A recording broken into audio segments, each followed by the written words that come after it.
Hello there, and welcome to Science for Sleep, where curiosity drifts softly into comfort and the mysteries of the universe become gentle company for a quiet evening.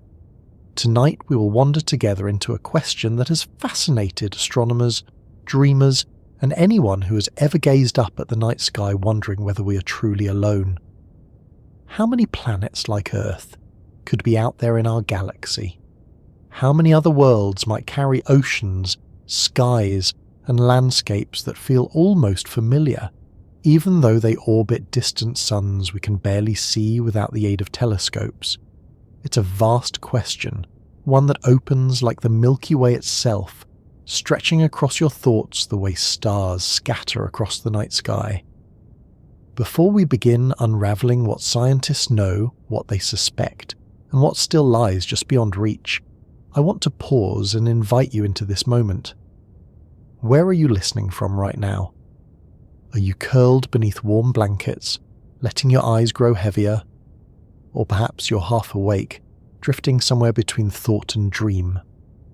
As you settle, notice the stillness around you, the simple rhythm of your breathing, and let your mind picture not just your room or your home, but the quiet blue planet beneath your feet. Our Earth, the only one we know for certain that harbours life, floating in space like a single candle in an endless dark cathedral. If this quiet exploration feels soothing, I would be grateful if you gently tapped like or subscribed, not because numbers on a screen matter much compared to the wonder of the cosmos, but because it helps this calm little corner reach others who may also need a soft guide to rest. And now, together, let's step out into the story, where starlight becomes a map, and numbers become possibilities, and our curiosity roams across the galaxy in search of companions for our world. When you look up on a clear night, away from city lights, the first thing that strikes you is the sheer number of stars. The Milky Way, our home galaxy, is a vast spiral system with perhaps 100 to 400 billion stars scattered across its sweeping arms. That range is wide because even now, with modern telescopes, counting stars precisely is not easy. They crowd together, overlap, fade into the background glow and disappear behind interstellar dust.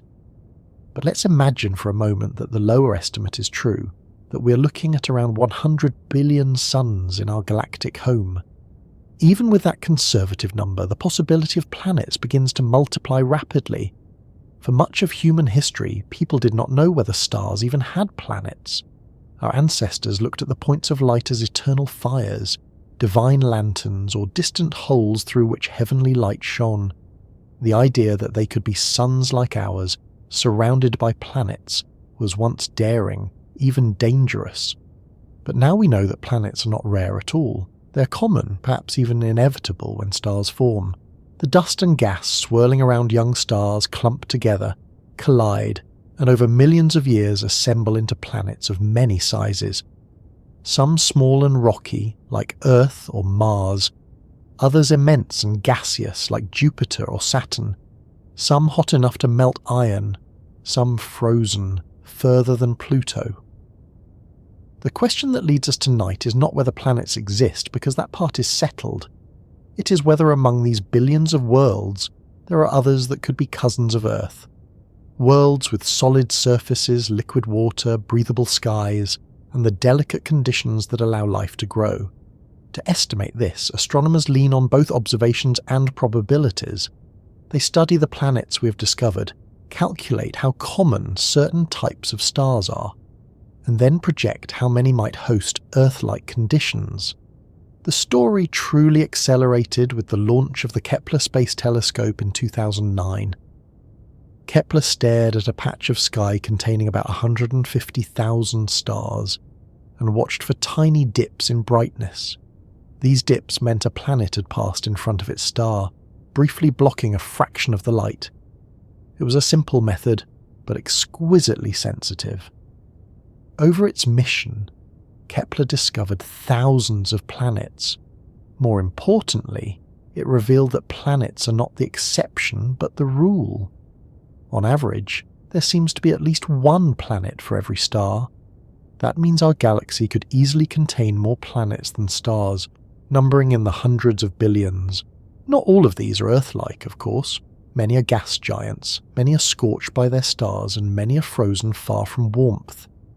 But among them are a growing list of rocky planets within their star's habitable zone, the region where temperatures might allow liquid water to exist. Kepler's data allowed scientists to make statistical estimates.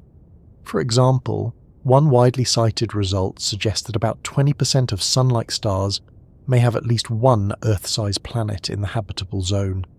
If that percentage is even close to accurate, then in a galaxy of 100 billion stars, there could be tens of billions of Earth-like planets. Tens of billions.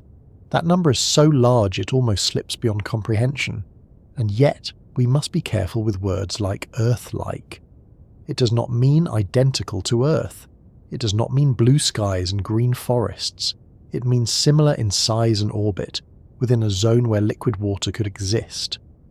But water is only part of the story. A planet could be the right size and distance but lack an atmosphere like Mars. Or it could have a thick, choking atmosphere like Venus. Both Mars and Venus, by some measures, sit within the habitable zone of our Sun, yet one is a frozen desert and the other a runaway greenhouse furnace. So when astronomers speak of Earth-like planets, it is shorthand, a probability, a first narrowing of the cosmic haystack.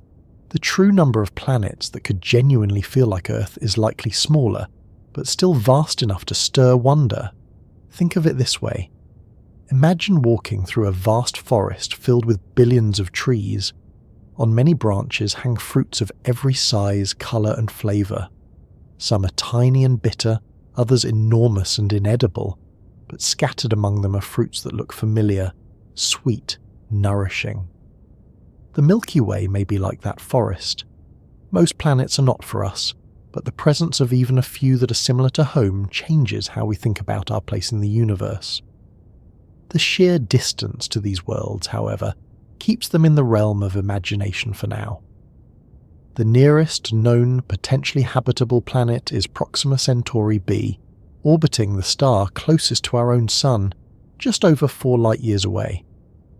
That is close in astronomical terms, but unimaginably far for our current technology. A probe travelling at the speed of today's fastest spacecraft would take tens of thousands of years to get there, and yet the knowledge that such a world exists so near gives a quiet thrill. If even our closest neighbour star has an Earth-sized planet in its habitable zone, what does that imply for the galaxy as a whole? This is the kind of question that keeps astronomers awake at night, though hopefully not you, as you drift further into calm. Scientists refine their models, update their estimates, and argue about the numbers, but the general picture remains. Our galaxy is likely rich with Earth-like planets, possibly tens of billions of them. When we lift our gaze to the night sky, we are not only looking at stars but also at questions. Each point of light carries mysteries that have stirred human imagination for millennia. How many of those lights shelter their own systems of planets? How many of those planets might resemble Earth in some way, perhaps small, rocky, and warmed just enough by their sun to allow liquid water? The more closely we study the galaxy, the more it feels like a library filled with unopened books, each star holding the story of worlds we cannot yet touch but long to understand. The galaxy itself is a grand spiral, stretching about 100,000 light-years across. To imagine its scale, picture yourself standing at one end of a vast city that stretches farther than your eyes can see. The lights are countless, neighbourhoods branching in every direction, some close and familiar, others distant and faint. The Milky Way is such a city of stars, and within its luminous avenues and quiet corners lie untold numbers of planets. The very phrase, Earth-like, is a starting point, not a conclusion, a way of asking which of these planets might carry familiar traits.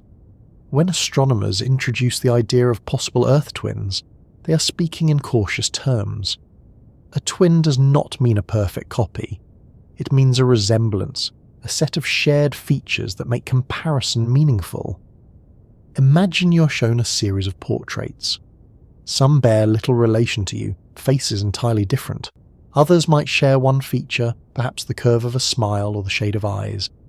But now and then you glimpse a portrait that looks uncannily close, not you, yet familiar in ways that stir recognition.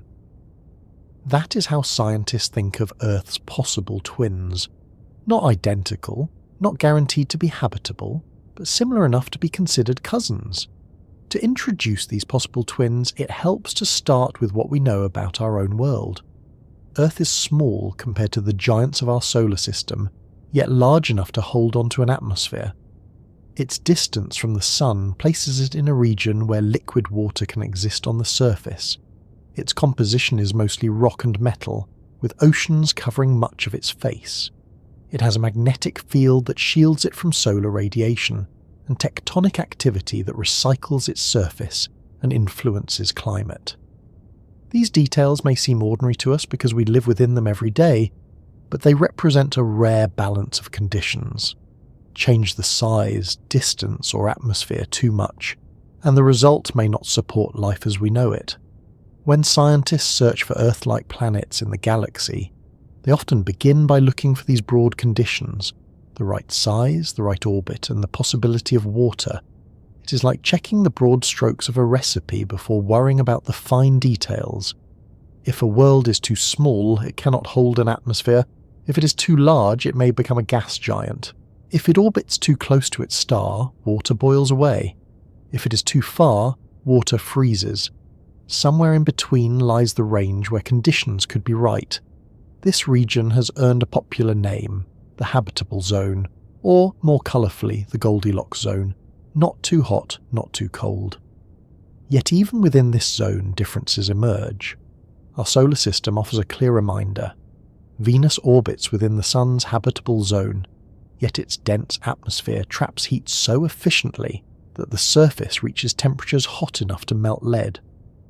Mars also brushes the edge of this zone, but its thin atmosphere allows water to escape into space, leaving a dry and barren landscape. Both planets are technically Earth-sized and Earth-like in some ways, yet neither is truly a twin. They are siblings with familiar shapes but divergent fates. The galaxy, however, is far larger than our local neighbourhood. It contains not only stars like the Sun, but also many smaller, cooler stars called red dwarfs. These stars make up the majority in the Milky Way, and their habitable zones are closer in. Planets around such stars could be warmed adequately, even if they orbit much nearer than Earth does to the Sun. This opens a vast new field of possibilities. If most stars are red dwarfs, and many of them host planets in the right range, then the number of potential Earth-like worlds multiplies. The first discoveries of such planets were electrifying. When astronomers announced the detection of Proxima Centauri b, orbiting the closest star to our Sun, the news spread rapidly. Here was a planet similar in size to Earth, sitting within the habitable zone of its star, only a little over 4 light-years away. Though conditions there are uncertain, the discovery felt like meeting a neighbour you had long suspected but never confirmed. Other discoveries followed, like the 7 planets of the TRAPPIST-1 system, several of which orbit within the habitable zone. That system, only about 40 light-years away, captured imagination worldwide. Pictures in the news showed artist renderings of rocky worlds huddled around a dim red star, some of them possibly carrying oceans. These discoveries introduced Earth's possible twins not as distant dreams but as measurable realities. Scientists could now say with evidence that planets of Earth's size, orbiting in potentially habitable ranges, are not rare. They appear again and again, scattered across the galaxy. The exact number remains debated, but the estimates are striking. Even if only a small percentage of stars host such planets, the total number across the Milky Way could reach into the tens of billions. Imagine billions of worlds where lakes could form, clouds could gather, and landscapes could stretch beneath alien skies. Of course, not every such world will truly resemble Earth.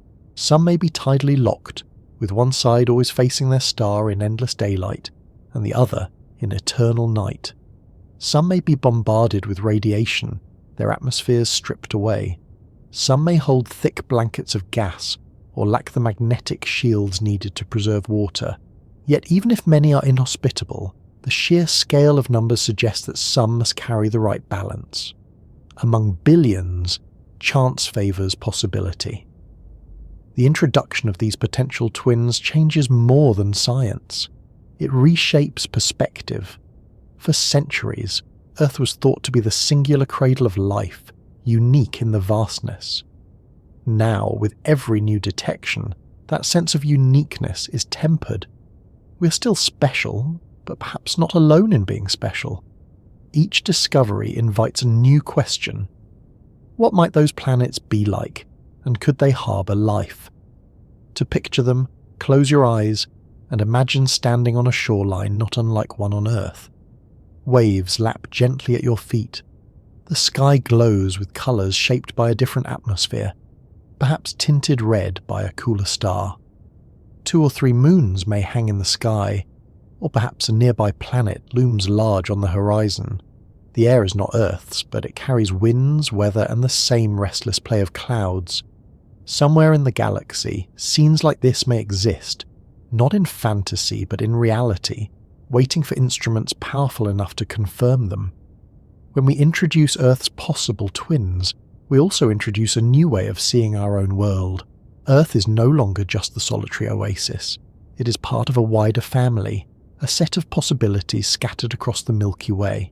And like any family, each member is different, some more alike than others, but all connected by the shared thread of orbiting a star and holding the potential for landscapes and climates. This sense of kinship across space is quietly humbling. It suggests that life may not be an isolated spark, but part of a broader pattern. The next step, of course, is to ask how we can find out more about these distant relatives. What tools allow us to detect them, to measure their size, to guess at their atmospheres? How do we distinguish true twins from mere lookalikes? These are the questions astronomers pursue with telescopes both on Earth and in space. Each discovery builds on the last, refining our understanding and guiding us toward answers. How many of these Earth-like worlds might carry not just oceans, but living creatures? How many might have evolved complex ecosystems? How many might host civilizations wandering about us in return? When you look up at the sky on a clear night, you are seeing only a fraction of what is truly there. The dome of darkness above you is not empty but crowded, overflowing with stars that lie far beyond the reach of the eye. Even without a telescope, the Milky Way shows itself as a faint band across the heavens, a pale cloud that arcs from horizon to horizon. To early humans, it looked like a trail of smoke, a river of light, or the spilled dust of creation. We now know that it is the combined glow of billions of distant suns, each a furnace burning across unimaginable space.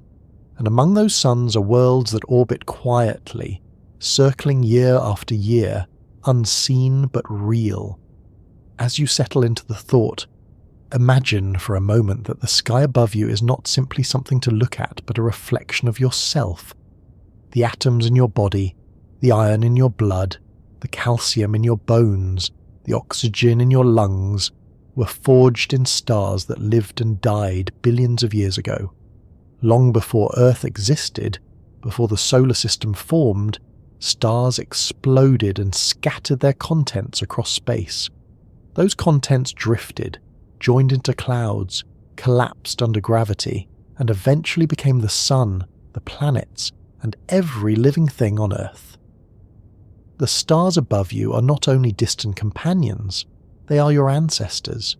To look up is, in a sense, to look inward, to see the larger family that gave you form. This connection between the sky above and the stars within is not just poetic, it is scientific fact, borne out by spectroscopy and astrophysics, by careful measurement of the elements in starlight and the chemistry of life.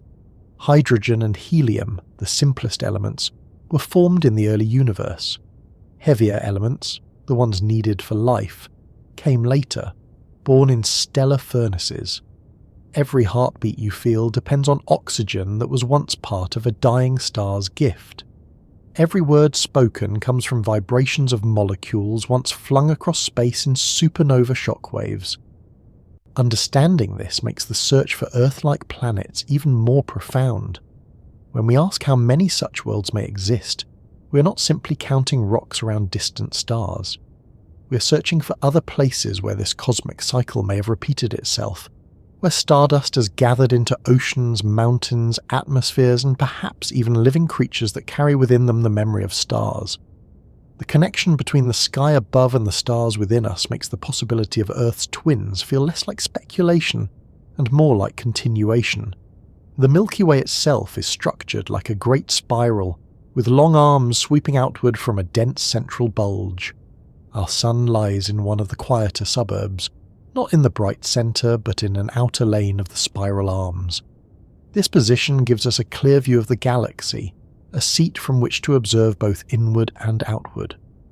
Around us, the galaxy holds vast regions of gas and dust where new stars are still being born. These stellar nurseries glow in infrared and radio light, invisible to human eyes but detectable with the right instruments. Within these regions, planets begin their slow assembly, clumping from grains to pebbles to boulders, and finally to worlds.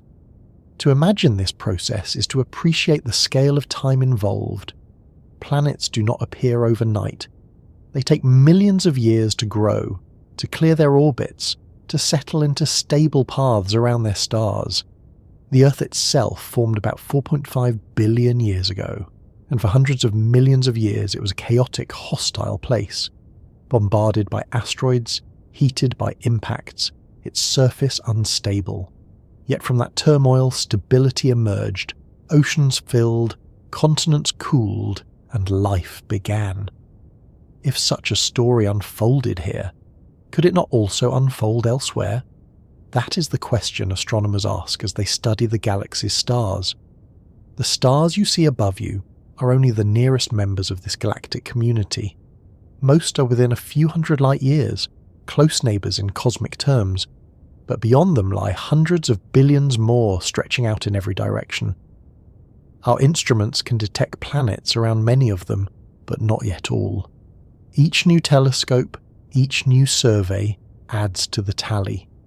Already thousands of confirmed exoplanets are known, and many thousands more candidates await confirmation. Among them, some fit the description of Earth-like, similar in size, orbiting in habitable zones, offering the tantalizing possibility of being true cousins to our world. But the numbers alone do not capture the experience of looking up at the night sky. For countless generations, people have looked at the stars and wondered if someone might be looking back. Ancient myths told of gods or spirits inhabiting the heavens, or of distant realms mirrored above. The scientific search for exoplanets continues this tradition of wonder, replacing myth with measurement, but keeping alive the question of companionship. When we ask how many Earth-like planets exist in the galaxy, we are not only asking about astronomy, we are asking about ourselves, about whether life is a singular miracle or a common outcome of cosmic processes. The night sky above you is both ordinary and extraordinary. Ordinary because it has always been there, and extraordinary because of what it represents. Each star is a potential system, each system a set of possibilities. If even 1% of those stars host an Earth-like world, the number of such planets would be staggering. If the percentage is higher, the galaxy may be crowded with worlds where the stars above shine on oceans and landscapes not unlike our own. Consider again the atoms in your body. They link you directly to those stars. The calcium in your teeth, the carbon in every cell, the nitrogen in your DNA, all once resided in the core of some ancient sun. This realization closes the distance between you and the galaxy. You're not separate from it. You're part of it, as much a product of the Milky Way as any star or planet. To see the stars above is to recognize the stars within, and to ask about Earth's twins is to ask whether that same process of transformation from stardust to life has happened elsewhere. As telescopes grow more powerful, astronomers are beginning to detect not only the presence of planets, but also the fingerprints of their atmospheres. When a planet passes in front of its star, a tiny fraction of starlight filters through its atmosphere before reaching us. That light can carry signatures of gases like oxygen, carbon dioxide, methane, or water vapour. These are the chemical hints that may someday reveal whether a planet is truly Earth-like in more than size and orbit. They may tell us whether the air could be breathable, whether the climate could be stable, whether the planet could sustain life. The technology is still young, but it is advancing rapidly. This brings us back to the thought of the sky above and the stars within. As you lie here listening, perhaps closing your eyes, the very molecules that keep you alive were born in processes mirrored in those distant stars. The galaxy is not silent or empty. It is alive with cycles, with creation and destruction, with stars giving birth to planets, and planets shaping the conditions for life. To sense this is to feel both small and connected, both humbled and enriched. The number of Earth-like planets in our galaxy may never be pinned down to an exact figure. Estimates will rise and fall as data improves. Some scientists suggest tens of billions, others fewer, depending on definitions. But the essential truth remains: the conditions that shaped Earth are not unique to one star or one planet. They are written into the processes of the galaxy itself, and so the sky above you is also a mirror of what is within you, a reminder that you are part of the same vast story that makes Earth Possible Twins not just a dream, but a natural expectation. When you think about the galaxy as a whole, the first numbers that come to mind are usually the stars, hundreds of billions of them, scattered across the spiral arms of the Milky Way, shining with different colours and intensities. Some live long, quiet lives, burning slowly for trillions of years. Others flare brightly and fade quickly, living fast and dying young. To even begin estimating how many Earth-like planets there may be, we must start by counting the stars themselves. It is not a task done with pencil marks or tally sheets, of course, but with telescopes that sweep across the sky, measuring brightness and mapping distances. Yet even with these tools, the numbers remain approximate. Somewhere between 100 and 400 billion stars call the Milky Way home, and the true figure may never be perfectly known. The variation comes not from careless counting, but from the limitations of perspective. Many stars are faint red dwarfs, too dim to detect from across the galaxy. Dust clouds obscure others, blocking visible light. Some are hidden behind brighter companions. To overcome this, astronomers use models, surveys, and sampling methods, much as a biologist might estimate the number of fish in a vast lake by sampling a small region and then extrapolating. From these efforts, the working estimate of a few 100 billion stars emerges, a number almost beyond comprehension. Now imagine that each star is not alone but surrounded by planets. This is not a wild guess, but a conclusion supported by observation. In the past 3 decades, the study of exoplanets has revealed them in staggering numbers. When the first confirmed planet around a Sun-like star was announced in 1995, it was a sensation. Since then, thousands have been catalogued. The Kepler mission alone added more than 2,000 confirmed planets and many thousands of candidates. Other missions, ground-based observatories, and follow-up studies have expanded the list further. The result is clear. Planets are not rare, they are abundant. The discovery that planets are common was one of the most profound shifts in astronomy and living memory. For centuries, philosophers and scientists speculated about other worlds, but speculation lacked evidence. Now the evidence is overwhelming. Nearly every star surveyed seems to have planets. Some have small rocky worlds, others gas giants, some tight clusters, others wide separations. The variety is immense, but the ubiquity is undeniable. If stars number in the hundreds of billions and most of them host planets, then the galaxy contains more planets than stars, perhaps in the trillions. But the question tonight is not about any planets, it is about Earth-like ones. Counting the chances for such worlds requires narrowing the search. We look for planets roughly Earth-sized, not too massive, not too tiny. We look for orbits that place them in the habitable zone where liquid water could exist. We consider the type of star they orbit, since stars too massive live short lives and stars too small may bathe their planets in radiation. Even with these restrictions, the possibilities remain enormous. Kepler's data allowed scientists to estimate that perhaps 20% of Sun-like stars host a roughly Earth-sized planet in the habitable zone. Some studies suggest slightly higher or lower fractions depending on definitions, but even the cautious estimates imply staggering totals. If there are 100 billion stars and even 1 in 5 hosts such a planet, that yields 20 billion potential Earth-like worlds in our galaxy alone. 20 billion possible cousins of Earth. If the total number of stars is closer to 400 billion, the figure climbs proportionally. To put this into perspective, imagine standing on a shore and looking at grains of sand. If each grain represented an Earth-like planet, you would scoop handfuls of possibility.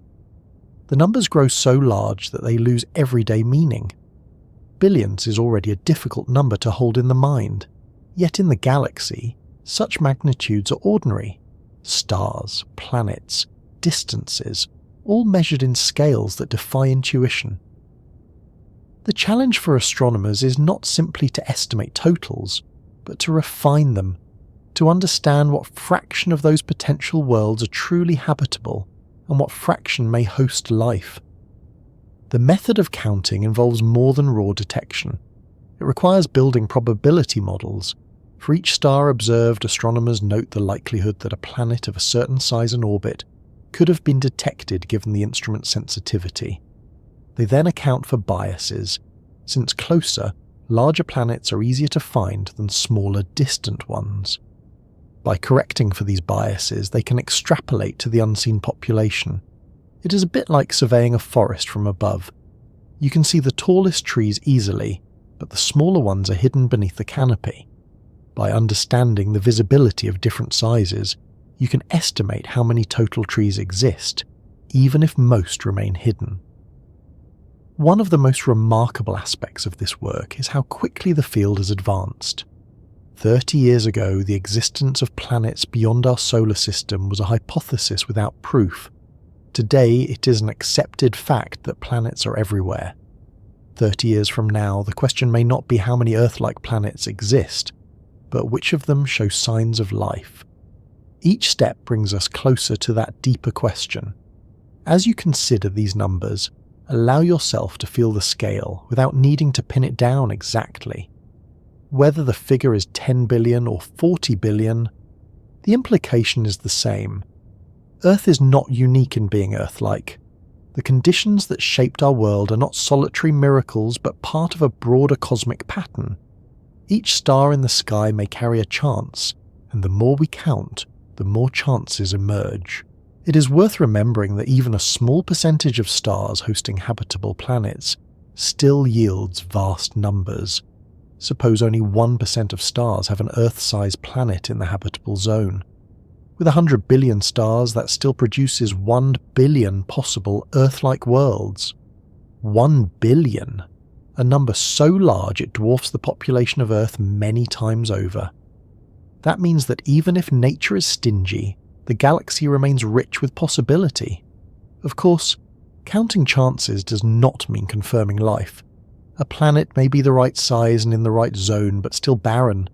It may lack water, or atmosphere, or the chemical balance needed to sustain biology. But the act of counting expands our horizon of expectation. It shifts the question from "are there any Earth-like planets?" to "how many are there, and which ones are truly like Earth?" This shift is subtle but profound. It reframes the search not as a lottery, but as a census. We are not waiting for a miracle. We are taking attendance in a galaxy full of worlds. As you rest here, consider that every star above you could be more than just a point of light. It could be the center of a system with its own planets, some barren, some strange, and some perhaps carrying familiar traits. The act of counting these possibilities is an act of quiet optimism. It says that Earth may be rare in detail, but not in principle. It acknowledges that life stage is likely set in many places, awaiting only the right actors. When we speak of a world being Earth-like, the phrase may sound simple, but behind it lies a tangle of definitions and conditions. Earth itself is not just a ball of rock orbiting a star. It is a complex system where many ingredients work together to create stability. If we are to search for other worlds that resemble it, we must carefully consider what qualities matter most.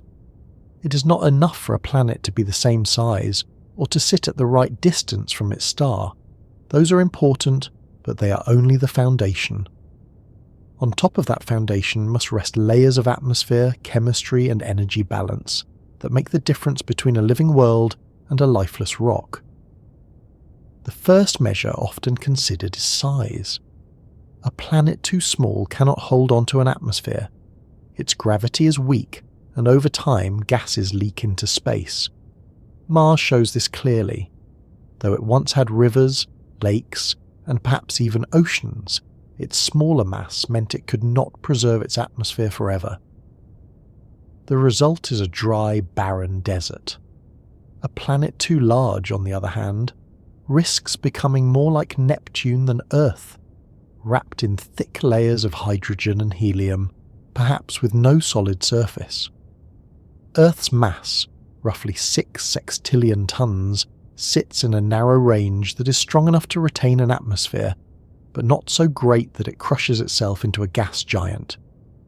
Next comes distance from the star. This defines the habitable zone, the range where temperatures allow liquid water to exist on the surface. But even this is not a guarantee. Venus orbits within the Sun's habitable zone, yet its thick carbon dioxide atmosphere traps heat until the surface glows with temperatures hot enough to melt metal. Mars, on the outer edge, is cold and dry, its thin atmosphere unable to hold warmth. Earth sits in the middle, benefiting from a balanced greenhouse effect that keeps water liquid across most of its surface. Distance matters, but atmosphere matters more. The two work together, shaping climate and stability. The presence of liquid water is perhaps the most iconic requirement. Every life form we know depends on it. Water is a solvent, a medium in which chemistry can unfold, a substance that carries heat and nutrients, and a foundation for ecosystems. Without it, Earth would be a dry, lifeless husk. The oceans not only cradle life, but also regulate climate, absorbing and redistributing heat, cycling carbon, and influencing weather patterns. When scientists say they are looking for Earth-like planets, what they are truly hoping for is evidence of liquid water, whether on the surface or hidden beneath ice. But to keep water liquid, a planet needs more than the right temperature. It needs an atmosphere of the right thickness and composition. Too thin, and water evaporates or freezes away. Too thick, and greenhouse gases drive runaway heating. Earth's atmosphere is about 78% nitrogen, 21% oxygen, and small amounts of other gases. This mix supports breathing, weather, and protection from harmful radiation. It also maintains a balance between warming and cooling. The delicate stability of Earth's climate depends on the composition of this invisible blanket. For another planet to be truly Earth-like, it must achieve a similar balance, though the exact mix could vary. Another factor is geology. Earth is not static. Its surface shifts through plate tectonics, recycling crust, building mountains, and renewing the seafloor. This movement regulates the carbon cycle, drawing carbon dioxide into rocks and releasing it through volcanoes. Without this process, the atmosphere might drift into extremes, as it has on Mars and Venus. Geological activity also creates diverse landscapes and habitats, fostering resilience in ecosystems. A world without tectonics may still host life, but it may struggle to maintain long-term stability. Magnetic fields add another layer of importance. Generated by the movement of a molten iron in Earth's core, the magnetic field shields the planet from solar wind, streams of charged particles that can strip atmospheres over time. Mars, with its weak or absent magnetic field, lost much of its atmosphere this way. Earth, protected by its magnetic shield, preserves its air and water. For a planet to sustain habitability, it may need a similar defense. Without it, even the right size, distance, and atmosphere could erode under stellar winds. Stars themselves also shape conditions. Our Sun is stable, relatively quiet compared to many other stars. Red dwarfs, the most common stars in the galaxy, flare often, blasting their planets with radiation. A planet in the habitable zone of a red dwarf may be close enough to its star that it becomes tidally locked, with one side always facing the light and the other always in darkness. This creates extreme climates that may challenge habitability, yet models suggest that with thick enough atmospheres, such planets could still circulate heat and remain stable. Earth-like in this sense does not mean identical. It means balanced in ways that allow life to persist. Atmospheres also raise the question of chemistry. On Earth, the presence of oxygen in large quantities is unusual. Oxygen is reactive. It tends to bind with other elements. Its persistence in our atmosphere is maintained by life, particularly plants and algae, through photosynthesis. If we were to detect oxygen in the atmosphere of another planet, it could be a sign of biological activity. Similarly, methane in combination with oxygen would be interesting, since the two gases react quickly and must be replenished. Scientists call these biosignatures chemical hints that life may be present. To call a planet Earth-like without considering such chemistry would be incomplete. Beyond these physical factors, time plays a role. Earth did not host complex life immediately. For billions of years, it was home only to simple microorganisms. Complex ecosystems emerged only after long stretches of stability. For a planet to be Earth-like in the fullest sense, it must not only meet the right conditions, but also hold them long enough for life to develop and evolve. A world with oceans but constant upheaval might never progress beyond basic chemistry. A true twin must offer both habitability and time. These many requirements show why the phrase Earth-like must be handled carefully. It does not mean any rocky planet of similar size. It means a planet where a network of conditions align. Right mass, right orbit, right atmosphere, right chemistry, right protection, and enough time for life to take root. The probability of all these aligning may be low, but given the sheer number of planets, the odds that some succeed becomes high. Billions of stars, billions of planets, and even a small chance multiplied across such vast numbers yields many possibilities. The search for these worlds continues with each new telescope.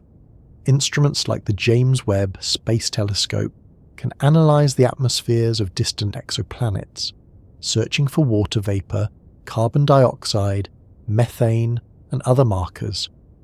Future missions will refine this further, building the capacity to detect biosignatures directly. Every improvement brings us closer to distinguishing true Earth-like worlds from near misses. Each detection adds to our map of possibility. As you rest with these thoughts, consider how fragile and remarkable Earth's balance is. All of these conditions work together seamlessly to create the only confirmed habitable world we know. That balance is what we search for among the stars. To understand what makes a world Earth-like is to understand what makes Earth extraordinary. When scientists speak of habitability, the conversation often circles back to one simple but profound idea: distance from a star. The place where a planet orbits determines much about its fate. Too close, and its oceans, if they exist, boil away into space. Too far, and those oceans freeze into permanent ice. Somewhere in between lies a narrow region, where conditions are just right for liquid water.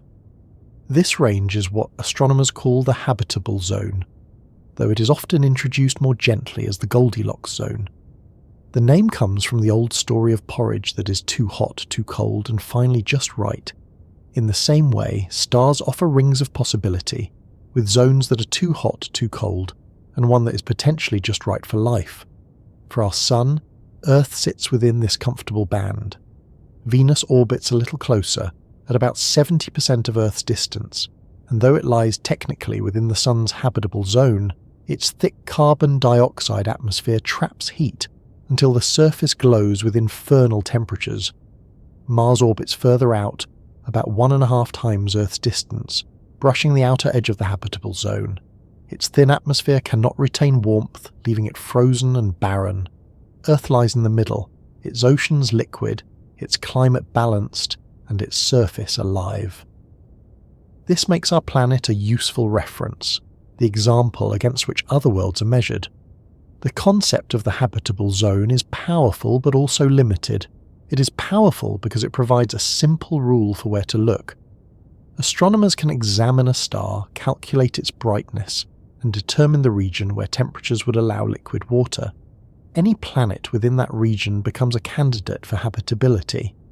It is limited because distance alone does not guarantee conditions. Atmospheres matter, chemistry matters, and even the history of a planet can shift the outcome. Still, the habitable zone is a valuable starting point, a filter that narrows billions of possibilities into a more manageable search. The size of the habitable zone depends on the star. Bright, massive stars emit more energy, so their habitable zones lie farther out. A planet would need to orbit at a distance perhaps several times that of Earth to receive the right amount of heat. Smaller, cooler stars, especially the numerous red dwarfs, have habitable zones tucked in close, often just a fraction of Earth's distance from the Sun. This means planets in those zones circle their stars quickly, completing orbits in days or weeks instead of years. The variety is wide, but the principle is the same. Within a certain range, water can be liquid, and life becomes possible. The story grows more interesting when you consider how long a star remains stable. Large stars burn brightly but briefly. A massive blue star may live only a few million years before collapsing in a violent supernova. Such brief lifetimes leave little chance for planets to develop stable conditions, let alone for life to evolve. Smaller stars, especially red dwarfs, can live for trillions of years, far longer than the current age of the universe. Their longevity offers immense stretches of time, enough for planets to form, oceans to stabilize, and life to adapt. The challenge with red dwarfs is not lifespan but activity. Many flare violently, releasing bursts of radiation that could strip atmospheres or scorch surfaces. Yet some astronomers believe that with strong magnetic fields or thick atmospheres, planets around red dwarfs could still be protected. This interplay between distance, atmosphere, and stellar behavior makes the habitable zone a dynamic concept. It is not a rigid boundary, but a range of probabilities. Earth sits comfortably within it, but even here the balance is delicate. A small increase in greenhouse gases could shift climate dramatically, as we are beginning to observe. A reduction in greenhouse effect could plunge Earth into ice ages. The habitable zone is forgiving in some ways but fragile in others. It reminds us that habitability is not a guarantee but a balance that must be maintained. One way to appreciate this is to think of the habitable zone not as a ring drawn neatly around a star but as a gradient, a band where conditions gradually change. Closer to the star, water vapour dominates, creating steamy greenhouse climates. Further out, ice dominates, creating frozen landscapes. In between lies a shifting middle ground where liquid water can persist, but only if other factors cooperate. This gradient explains why planets like Venus and Mars, though near Earth in distance, diverge so dramatically in fate. The zone provides possibility, but planets write their own stories within it. The Goldilocks metaphor resonates because it connects a cosmic principle with something familiar. Just as porridge or a chair can be too extreme in one direction or another, so too can planetary climates.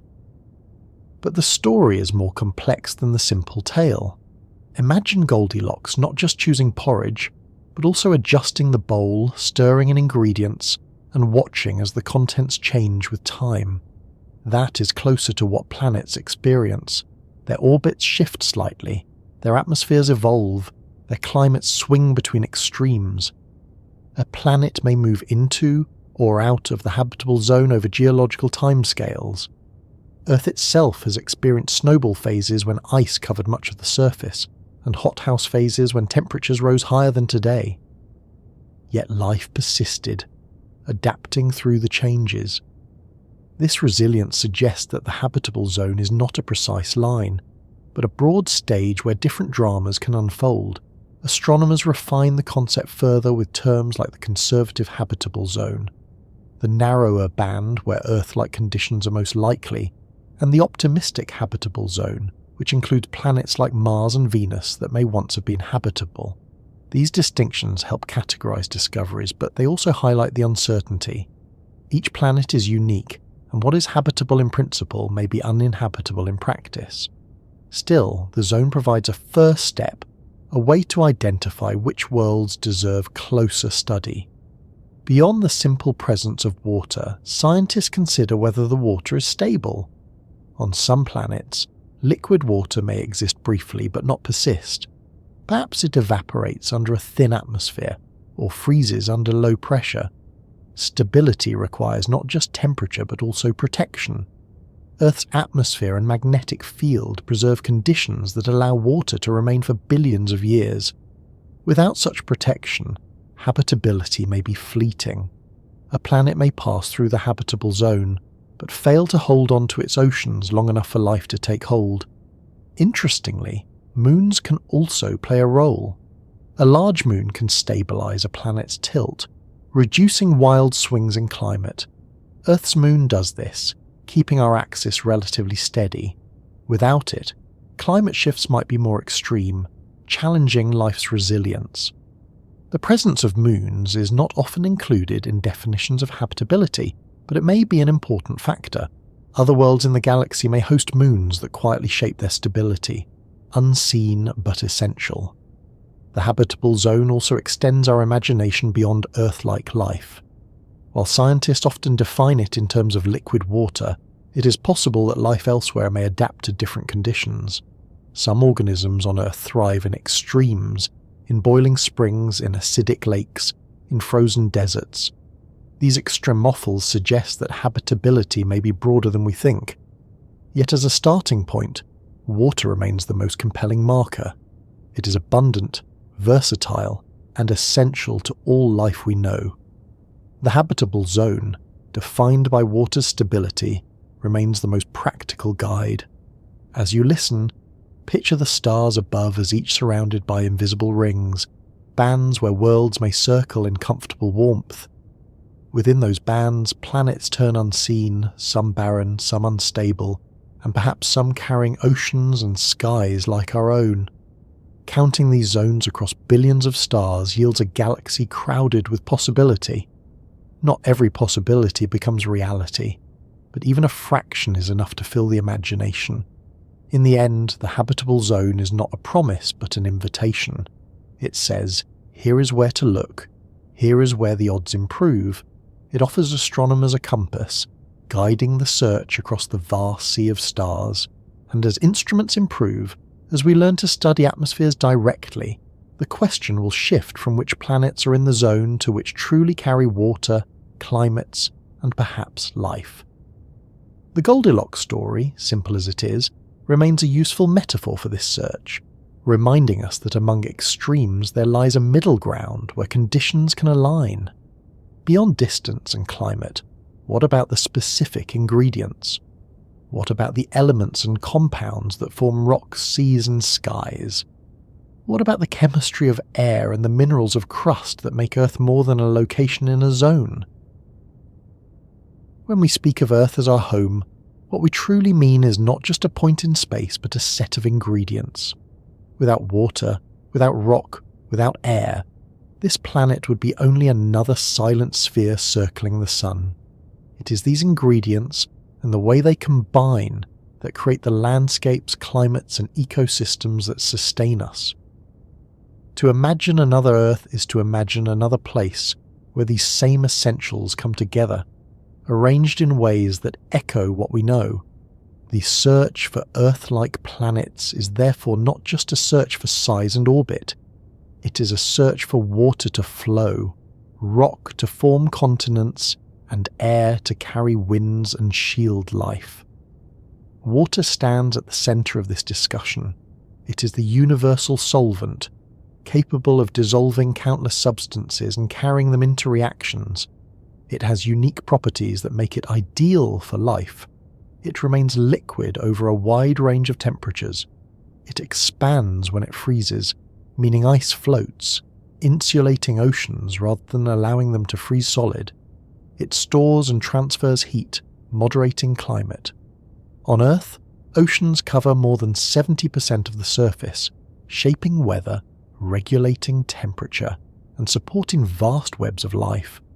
Rivers and lakes carve landscapes, cycle nutrients, and create niches where organisms thrive. Even clouds, tiny droplets suspended in air, reflect sunlight, distribute water, and influence climate. A world without liquid water might be a world without life as we know it. When astronomers look for Earth-like planets, water is one of the first questions. Is there evidence of it? Does the planet orbit where water could remain liquid? Can telescopes detect water vapour in its atmosphere? These are challenging measurements, but progress is being made. Instruments like the James Webb Space Telescope can analyse starlight filtering through exoplanet atmospheres, revealing hints of water. Already, water vapour has been detected in the atmospheres of some distant planets, though most are gas giants. The hope is that one day soon we will detect it around a rocky planet in a habitable zone. That would be a powerful sign, though not yet proof, of habitability.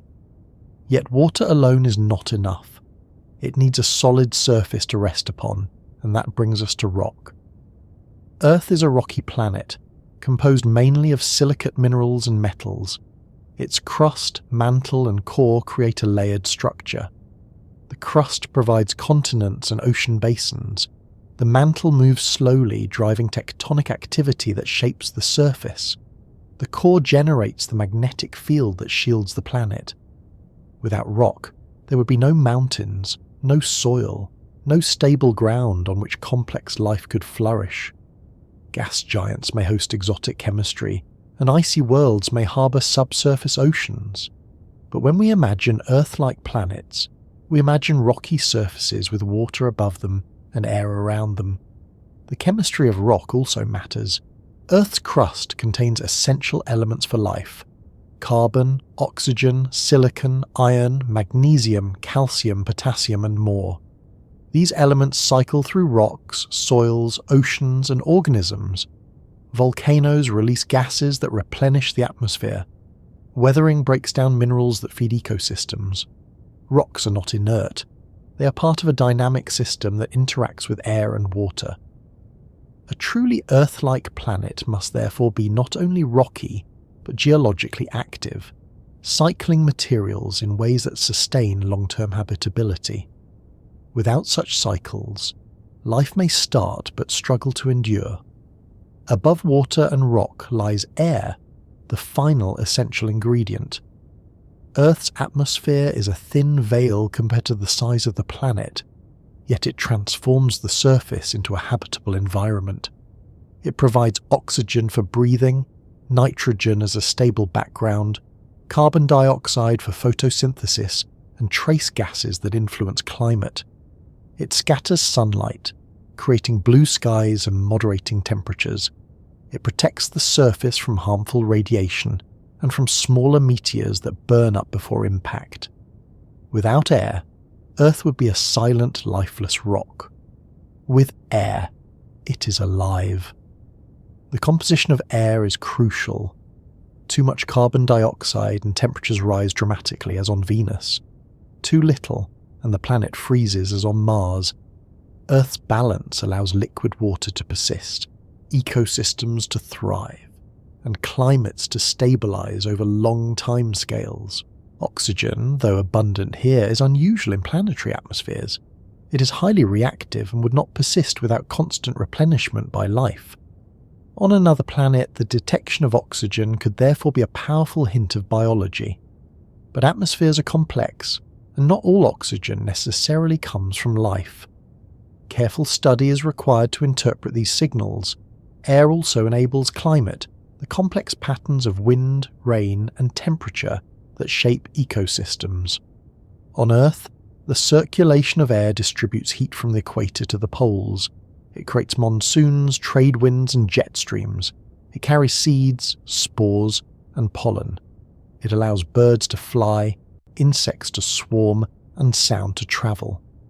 Without an atmosphere, there would be no weather, no clouds, no breathable air, no protective layer against radiation. The presence of air is as critical to habitability as water and rock. Together, water, rock, and air form an interdependent system. Water shapes rock through erosion and deposition. Rock influences air through volcanic emissions and chemical reactions.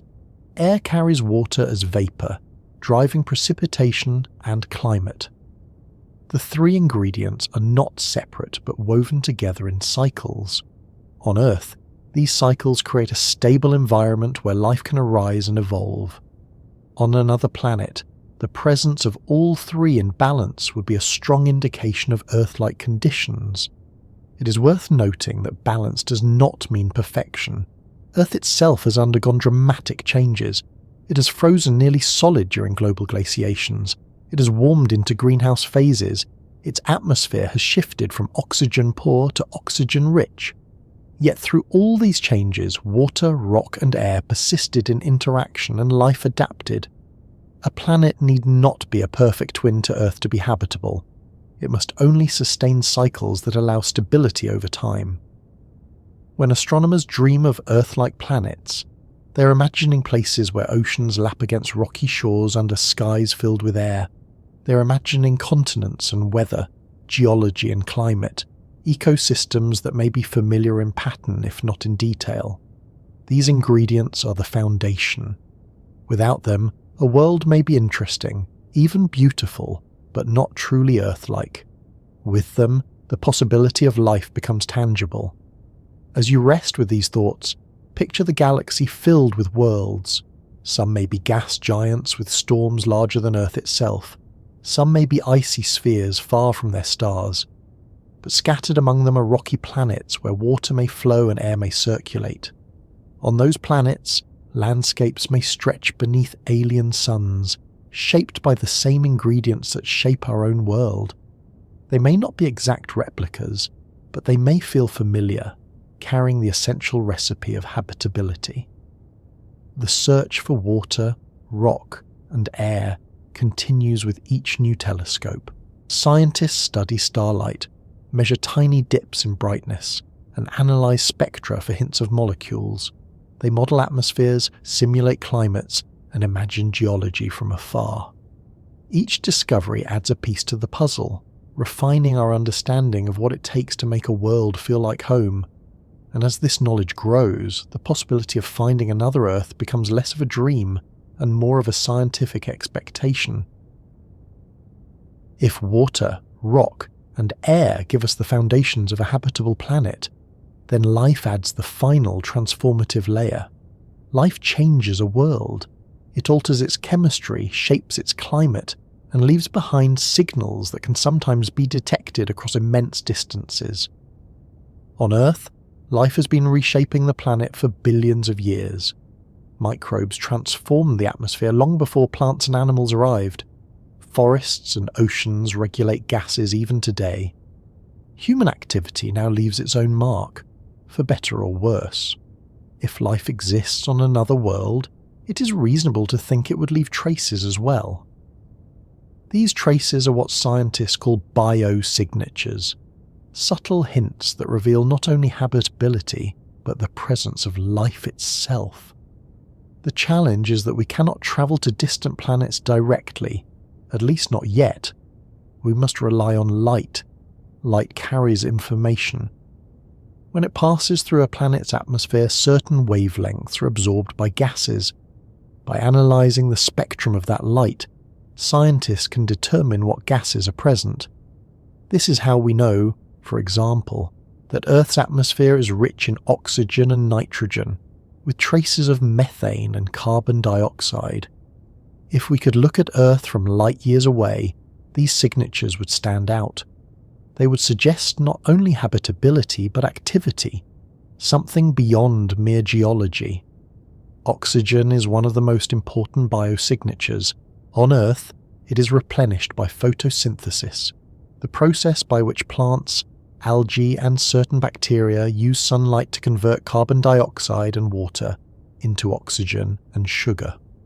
Without life, oxygen would quickly react with rocks and other elements, disappearing from the atmosphere. Its persistence is therefore unusual.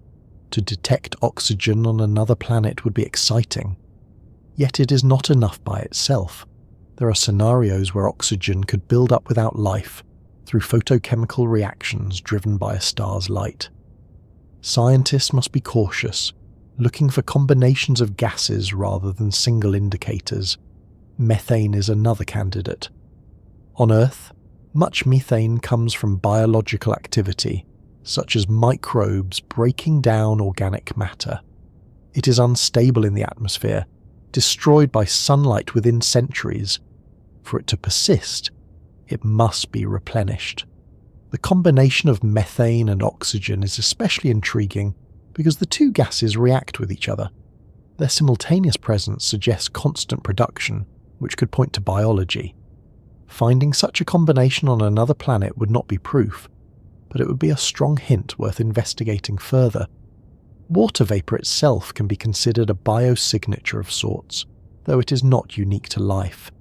Its presence indicates conditions suitable for life, even if life is not confirmed.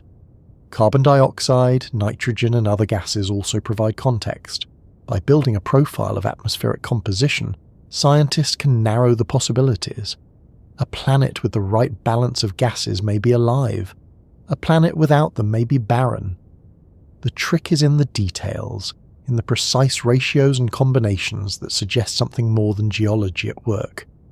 Beyond gases, biosignatures can appear in other ways.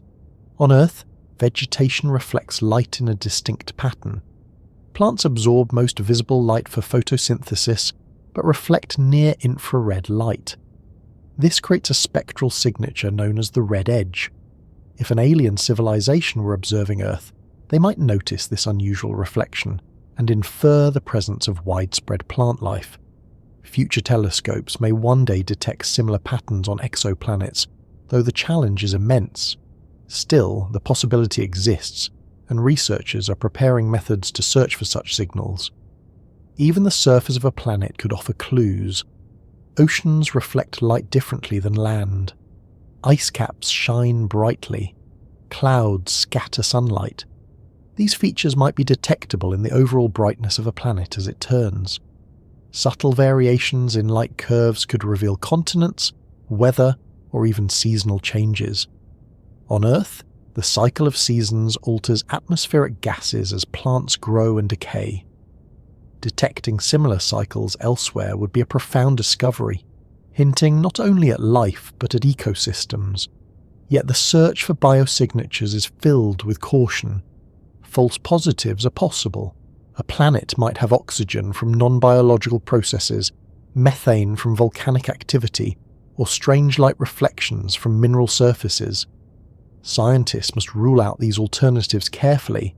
They must combine data, compare models, and look for consistent patterns.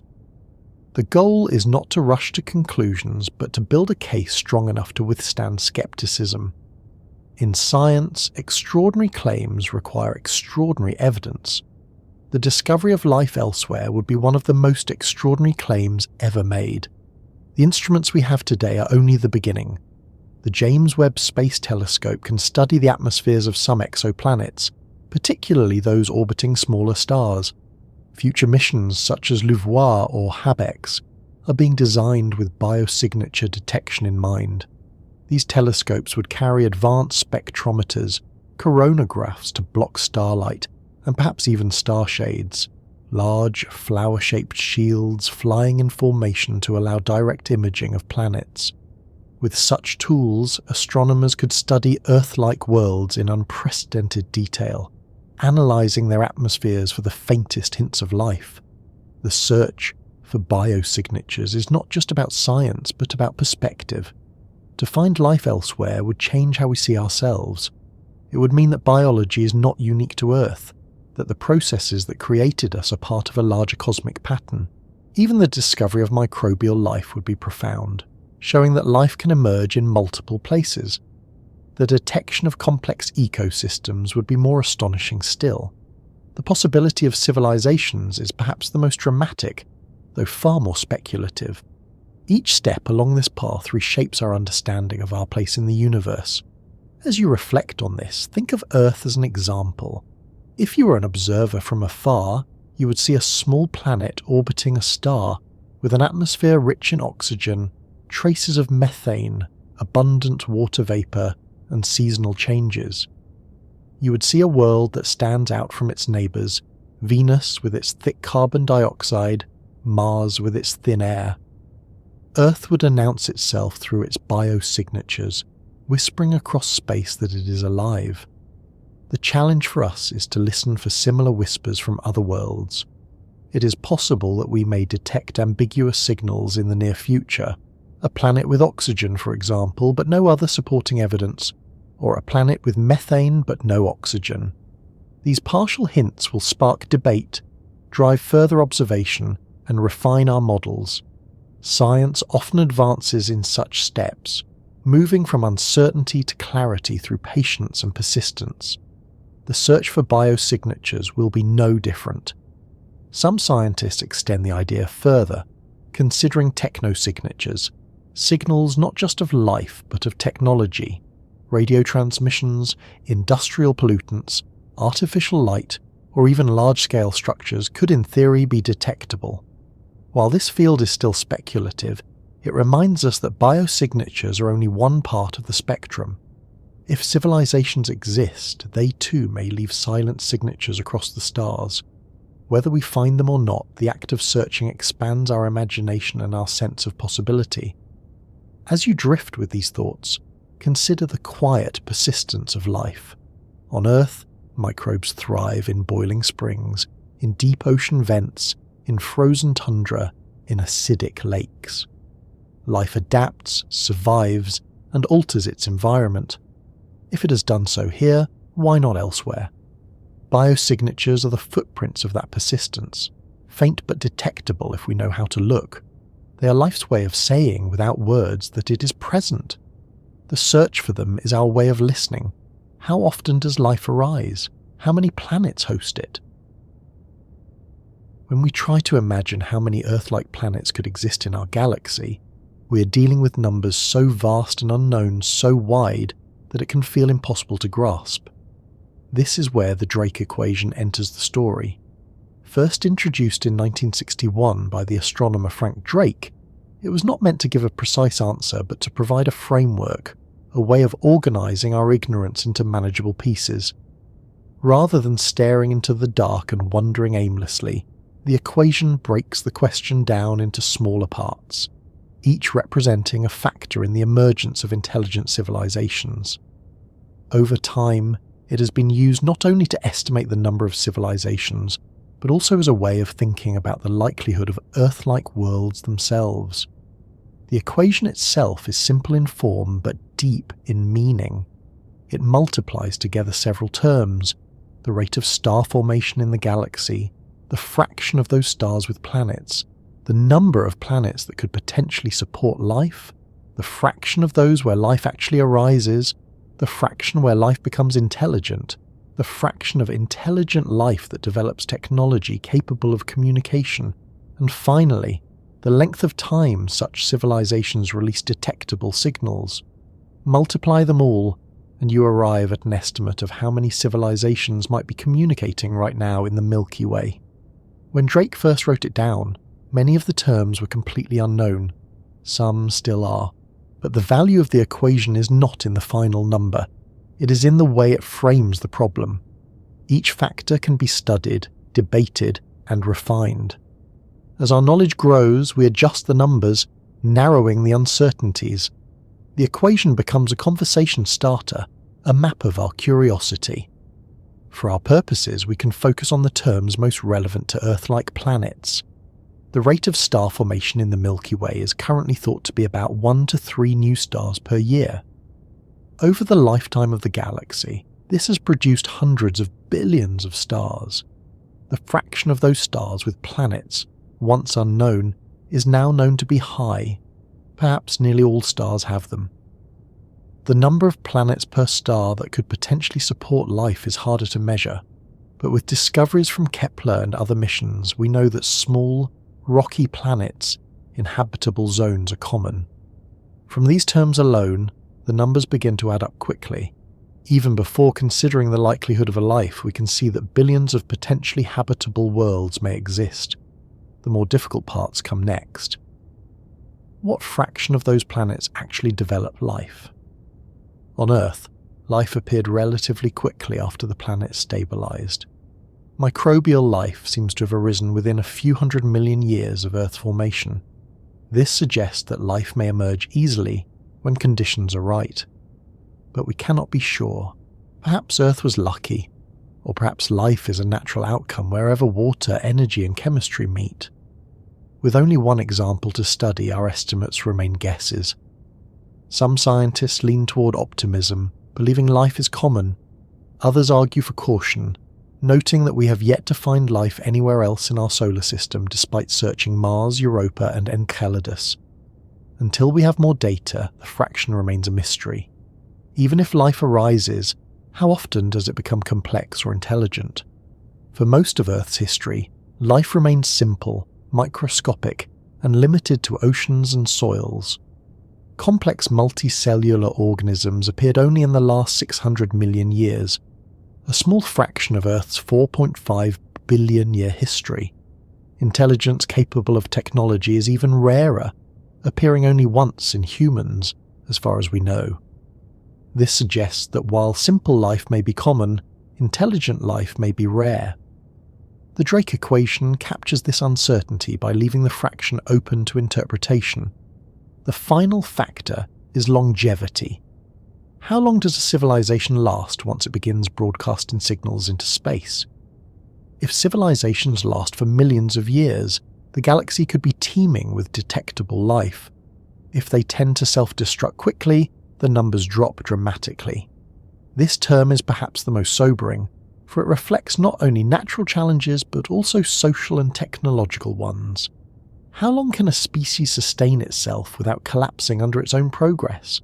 This question, though vital, lies beyond astronomy and enters the realm of philosophy and human behaviour. Yet even with these uncertainties, the equation offers hope. If star formation is steady, if planets are abundant, if habitable zones are common, then the potential for Earth-like worlds is immense. Each fraction that follows narrows the number, but the starting pool is so large that even small probabilities yield significant totals. Imagine, for example, that only 1 in 1,000 habitable planets develops life, and only 1 in 1,000 of those develops intelligence. Even then, the galaxy could host thousands of civilizations.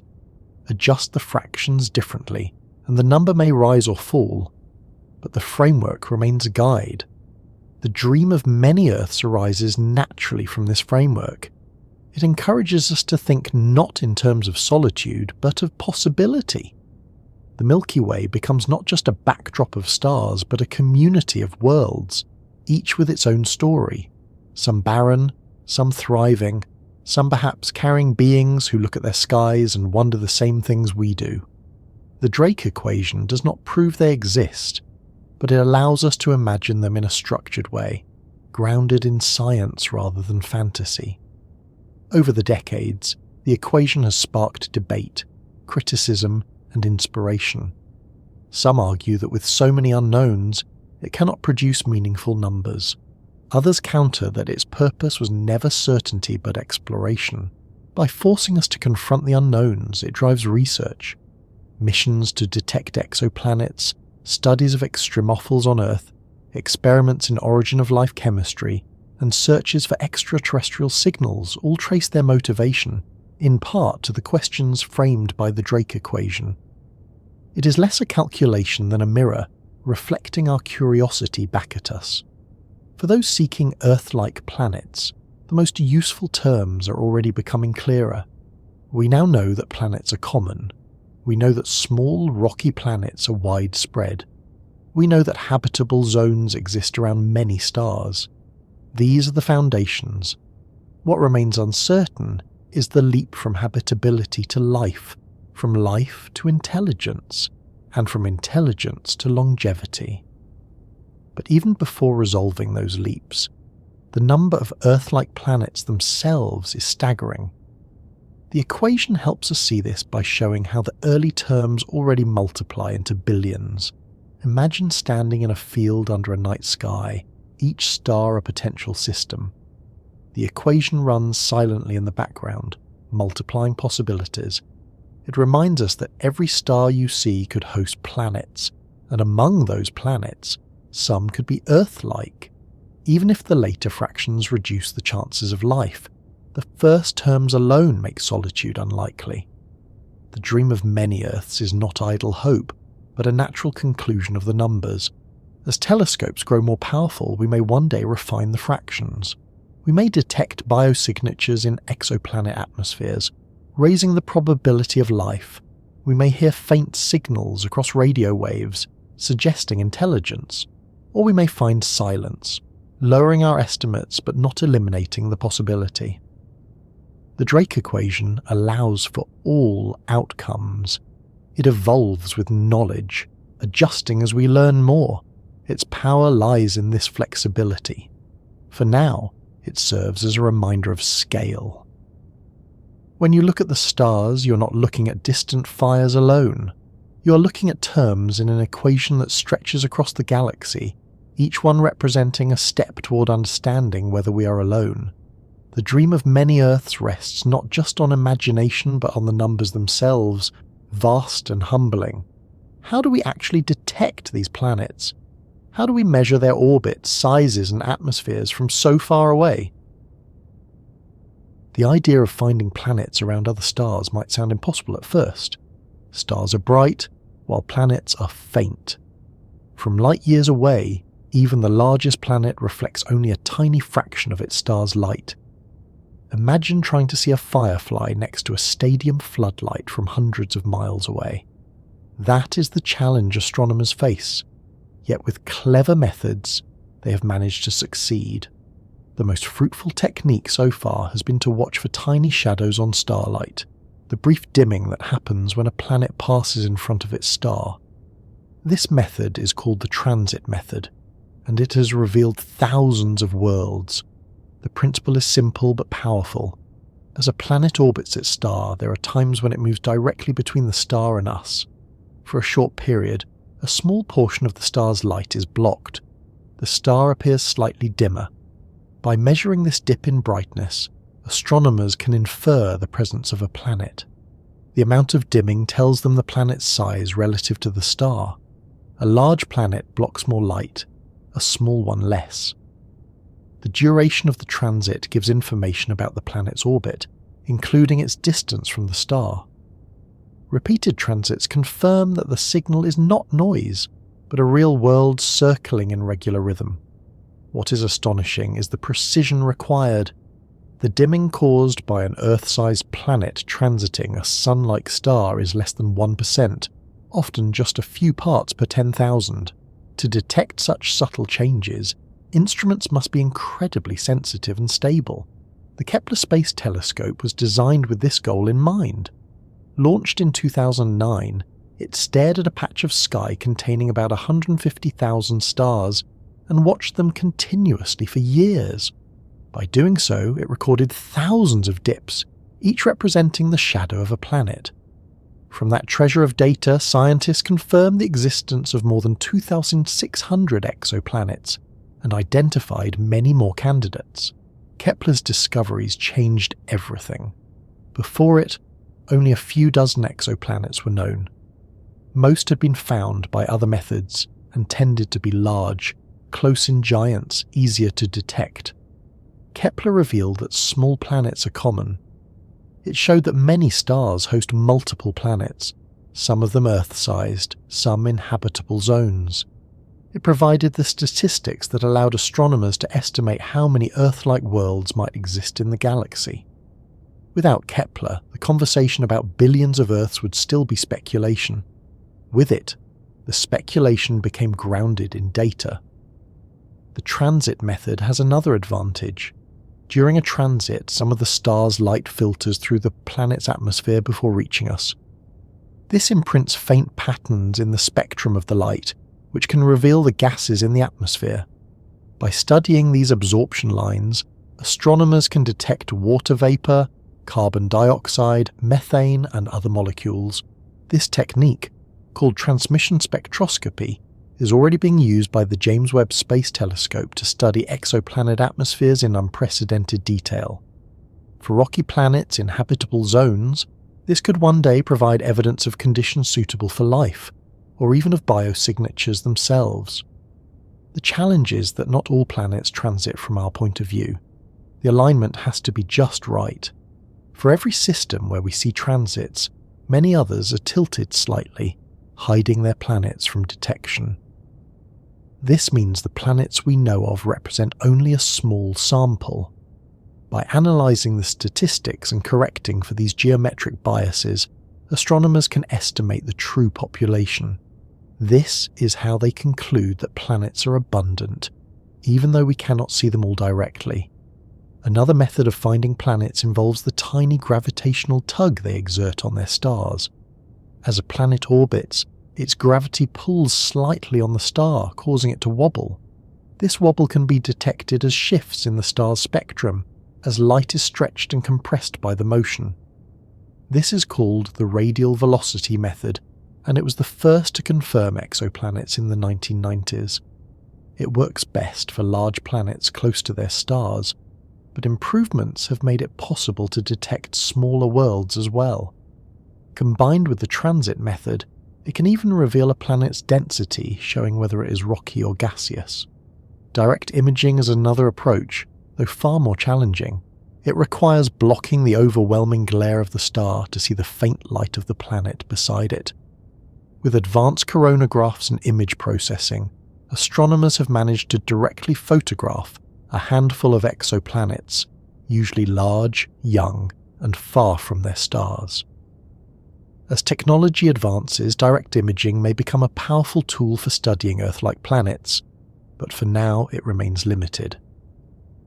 There is also microlensing, a method that takes advantage of gravity itself. When a star passes in front of another star, its gravity bends the background light, acting like a lens. If the foreground star has planets, they create additional blips in the light curve. This method can detect planets at great distances, even thousands of light years away. It has revealed planets that other methods cannot. Though the events are rare and not repeatable for the same system, still, it adds to the growing picture that planets are everywhere. Astrometry, the precise measurement of a star's position, offers yet another path. A planet's gravitational pull causes a star to move slightly in space. By measuring these minute shifts, astronomers can infer the presence of planets. This method has been difficult to use in practice, but missions like Gaia are making progress. Gaia is mapping the positions and motions of over 1 billion stars with extraordinary precision. From its data, new planets may be discovered indirectly, expanding the sensors even further. Each method has its strengths and weaknesses, but together they build a consistent picture. Planets are not rare curiosities. They are the norm. Large ones, small ones, hot, cold, rocky, gaseous. An astonishing diversity exists, and among them, nestled in habitable zones, are some that resemble Earth. The tiny shadows on starlight have opened a vast new frontier of discovery. Think for a moment about what this means. Every dip in a star's brightness represents not just a number on a graph, but an entire world. A place with landscapes, climates, perhaps oceans and mountains. Worlds we cannot see directly but can know through their effect on starlight. The shadows they cast are whispers across space, telling us they are there. We listen, and the galaxy grows richer. The discovery of exoplanets is still young. In only a few decades, we have gone from none to thousands. The pace will continue.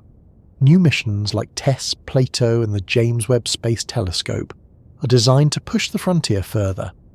They will find more worlds, closer ones, smaller ones, and study their atmospheres in detail. With each new detection, the statistics sharpen, the probabilities refine, and the picture of Earth-like planets becomes clearer. The story of tiny shadows is therefore not just about technique, it is about transformation. It has changed how we see the galaxy. Once, stars were points of light. Now they are suns with families. Once, planets beyond our solar system were questions.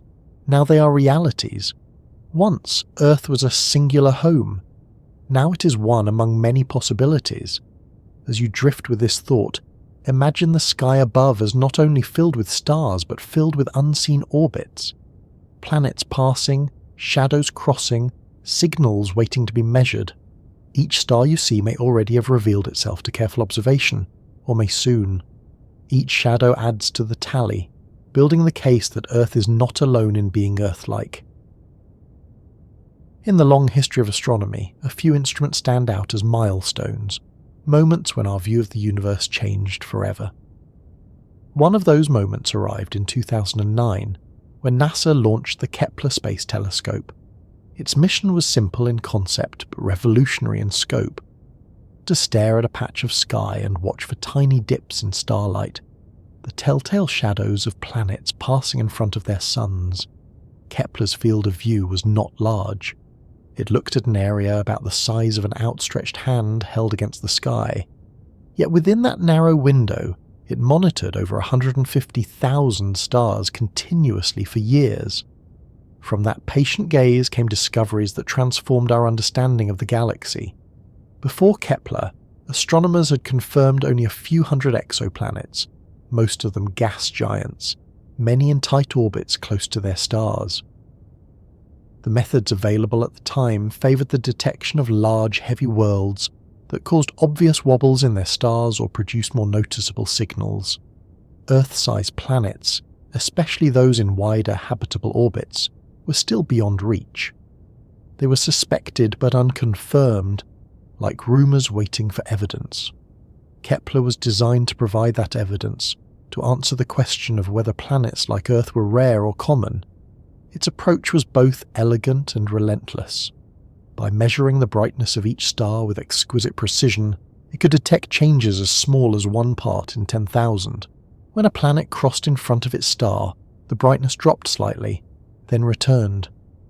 If the signal repeated at regular intervals, astronomers could infer the presence of a planet, calculate its size relative to the star, and estimate its orbital period. By repeating this across thousands of stars, Kepler provided a statistical sample large enough to draw conclusions about planetary populations. The results were staggering. Within its first few years, Kepler identified thousands of planet candidates. Careful analysis confirmed more than 2,600 of them, with thousands more awaiting verification. These planets range from massive hot Jupiters to small rocky worlds, from orbits lasting a few days to those lasting over a year. The diversity was immense, but the message was clear. Planets are everywhere. Far from being rare, they seem to be the rule. Stars without planets are the exception. Among Kepler's discoveries were worlds that captured imagination. Kepler 22b, one of the first confirmed planets in the habitable zone of a Sun-like star, was announced in 2011. Larger than Earth, it might be more like a super-Earth or mini-Neptune, but its presence in the habitable zone made it a symbol of possibility. Kepler 186f, discovered in 2014, was the first Earth-sized planet found in the habitable zone of another star, orbiting a red dwarf about 500 light-years away. This discovery made headlines worldwide, showing that Earth-sized planets in habitable zones truly exist beyond theory. Later came Kepler 452b, sometimes called Earth's cousin, orbiting a star much like the Sun and lying in its habitable zone. Though larger than Earth, it sparked public imagination as a potential twin. These individual discoveries were exciting, But Kepler's true gift was statistical. By sampling a large number of stars and counting planets of various sizes and orbits, astronomers could estimate how common planets are across the galaxy. The conclusion was that small rocky planets are abundant and many stars host them in their habitable zones. The once speculative question of whether Earth-like planets are common became grounded in data, suggesting that there could be billions of them in the Milky Way alone. Kepler's mission was not without challenges. It suffered technical problems when some of its reaction wheels, which helped it maintain stable pointing, failed. For a time, it seemed the mission might be over. Yet engineers found a clever solution, using pressure from sunlight to stabilize the telescope in a modified mission called K2. Though its field of view shifted, K2 continued to discover planets, adding hundreds more to the catalogue. The resilience of the mission became part of its story, a reminder that exploration often requires adaptation. Beyond planets, Kepler also contributed to other areas of astronomy. It studied variable stars, stellar activity, and even helped detect supernovae in their early stages. But its legacy will always be its role in exoplanets. It changed the question from "do other planets exist?" to "how many are there and what are they like?" It shifted the conversation from possibility to abundance. The cultural impact was also significant. Headlines about Earth's cousin or Earth 2.0 captured public imagination. Artists created renderings of distant landscapes. Children learned that planets around other stars are not only real but common. The night sky became richer, each star no longer just a point of light but a potential host of worlds. Kepler helped expand our sense of neighbourhood, turning the galaxy from a backdrop into a populated realm. Its data continues to be analysed even now. Astronomers still mine the archives, refining models, confirming candidates, and discovering new planets years after the telescope ceased operation. The sheer volume of information ensures that Kepler's contributions will last for decades. It was, in many ways, the telescope that opened the era of exoplanet science. Think about the humility of its method. It did not capture dramatic images of alien worlds. It did not beam back photographs of continents or oceans. It measured faint dips in starlight, tiny shadows repeating over time. From those shadows, entire planets were revealed. This quiet persistence, this ability to infer so much from so little, is what made Kepler so powerful. It showed that with patience and precision, the universe will reveal its secrets. For those listening, the significance is profound. When you look at the stars, you can imagine not just one Earth but many. Kepler taught us that Earth-like planets are not rare jewels but common outcomes. Somewhere among the billions of stars, countless worlds circle in their own rhythms. Some may be barren, some unstable, but some may carry oceans, atmospheres, and perhaps even life. The galaxy, once thought vast and empty, now seems vast and full. As you rest with this thought, let it settle that the data from a single telescope, gazing at a small patch of sky, revealed thousands of planets. Extrapolated across the galaxy, the numbers soar into the billions. Kepler's gift was not only discovery but perspective. It reminded us that Earth is part of a larger story, one chapter among many. From here, the journey continues with newer instruments, each building on Kepler's foundation. TESS, the transiting exoplanet survey satellite, scans the entire sky for nearby planets. The James Webb Space Telescope probes atmospheres for biosignatures. Future missions will push further, seeking direct images of Earth-like worlds. But it was Kepler that gave us the first true census, the first glimpse of the galaxy's richness. Its legacy is not just scientific but human, expanding our sense of belonging in the cosmos. When Kepler's mission finally ended, it left behind not a silence but a foundation. The telescope had shown that planets are common, that small worlds are abundant, and that Earth-like ones may number in the billions. But it had also raised new questions. If planets are everywhere, Which ones are closest to us? Which ones can we study in detail? Which ones can reveal their atmospheres, their chemistry, their potential signs of life?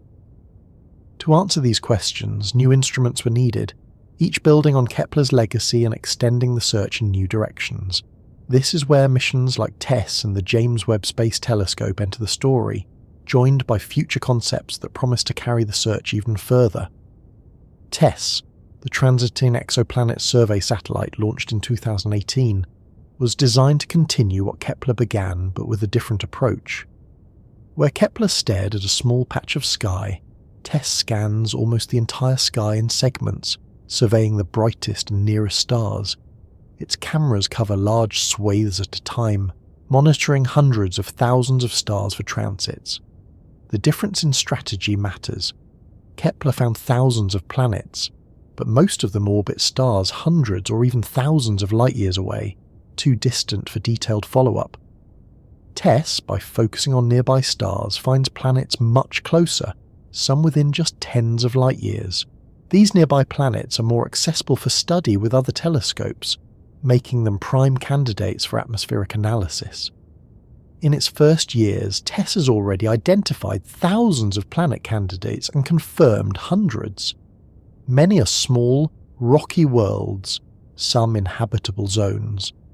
Among them are intriguing discoveries such as TOI 700, an Earth-sized planet in the habitable zone of a small, quiet red dwarf star only 100 light-years away.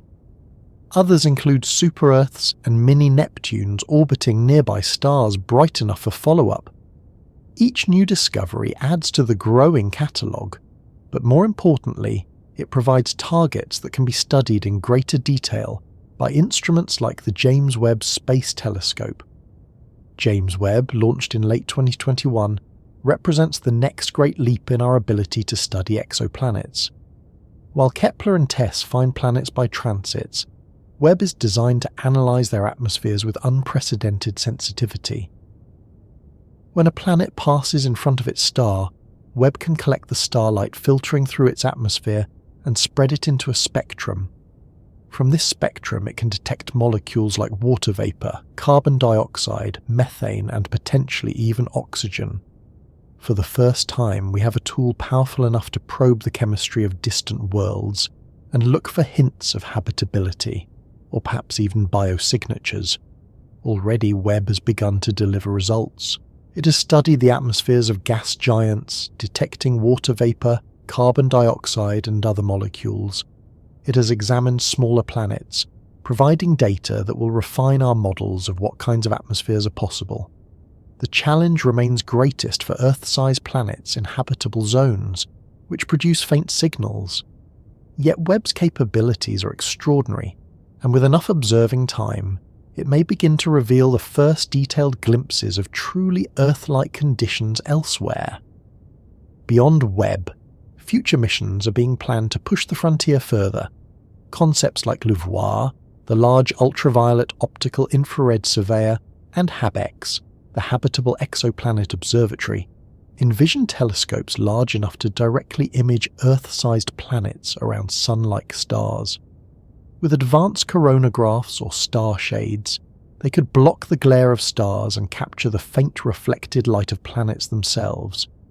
That light could then be analysed for biosignatures, much as sunlight reflected off Earth reveals our own atmosphere. If built, such missions would mark the next revolution in exoplanet science, moving us from detection to characterization, from shadows to landscapes. Other approaches are also advancing. Ground-based observatories like the Extremely Large Telescope in Chile will use adaptive optics to sharpen their view and study exoplanet atmospheres from Earth's surface. Radio arrays, spectrographs, and next-generation space telescopes will expand the toolkit further. Together, these efforts represent a global collaboration, a shared human quest to understand our place in the galaxy. The importance of these new eyes lies not only in the data they provide, but also in the perspective they bring. Kepler showed us that planets are everywhere. TESS shows us that some are close. Webb begins to reveal what they are like. Future telescopes will take us to the threshold of finding life. Each step builds on the last, a chain of discovery stretching across decades. Think of the progression as layers of vision. First, the eye that noticed shadows, Kepler. Then the eye that broadened the view to the nearest stars, Tess. Then the eye that sees not just worlds but their air, Webb. And soon, perhaps, eyes that will see continents, oceans, or even signs of ecosystems. The galaxy is opening itself to us, one instrument at a time. The implications extend beyond science. With each new discovery, our sense of solitude diminishes. Each confirmed planet is a reminder that Earth is not alone. Each atmosphere studied is a clue that conditions like ours may not be unique. The question of life elsewhere moves from philosophy into observation. It becomes testable, measurable, something we may answer within our lifetimes. Of course, challenges remain. Signals are faint, data is noisy, and false positives are possible. Distinguishing between biological and non-biological processes will require care. Even with Webb and future telescopes, certainty may be elusive. Yet the progress is undeniable.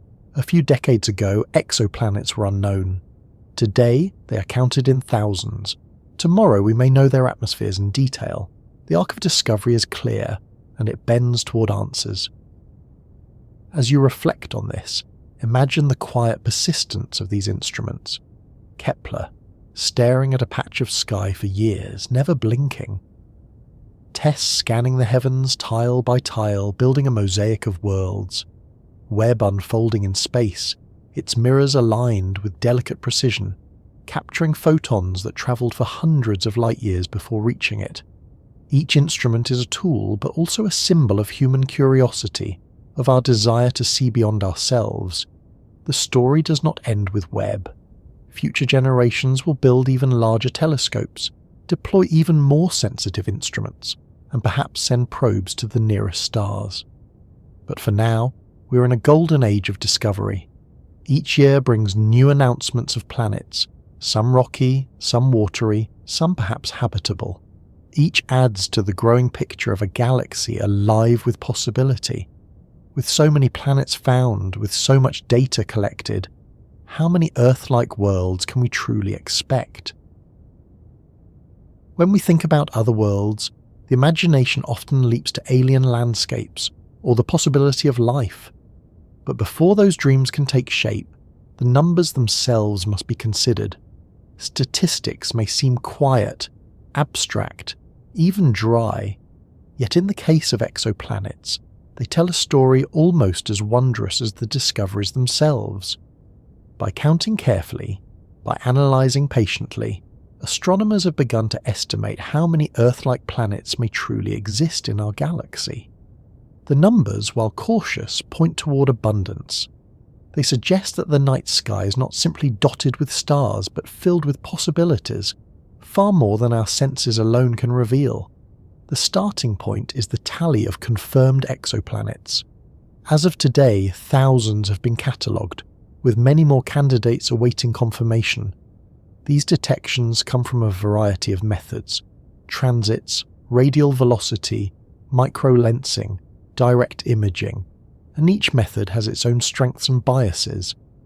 To make sense of the raw data, scientists must account for these biases, correcting for the fact that certain planets are easier to detect than others. Large, close-in planets are overrepresented because they produce stronger signals.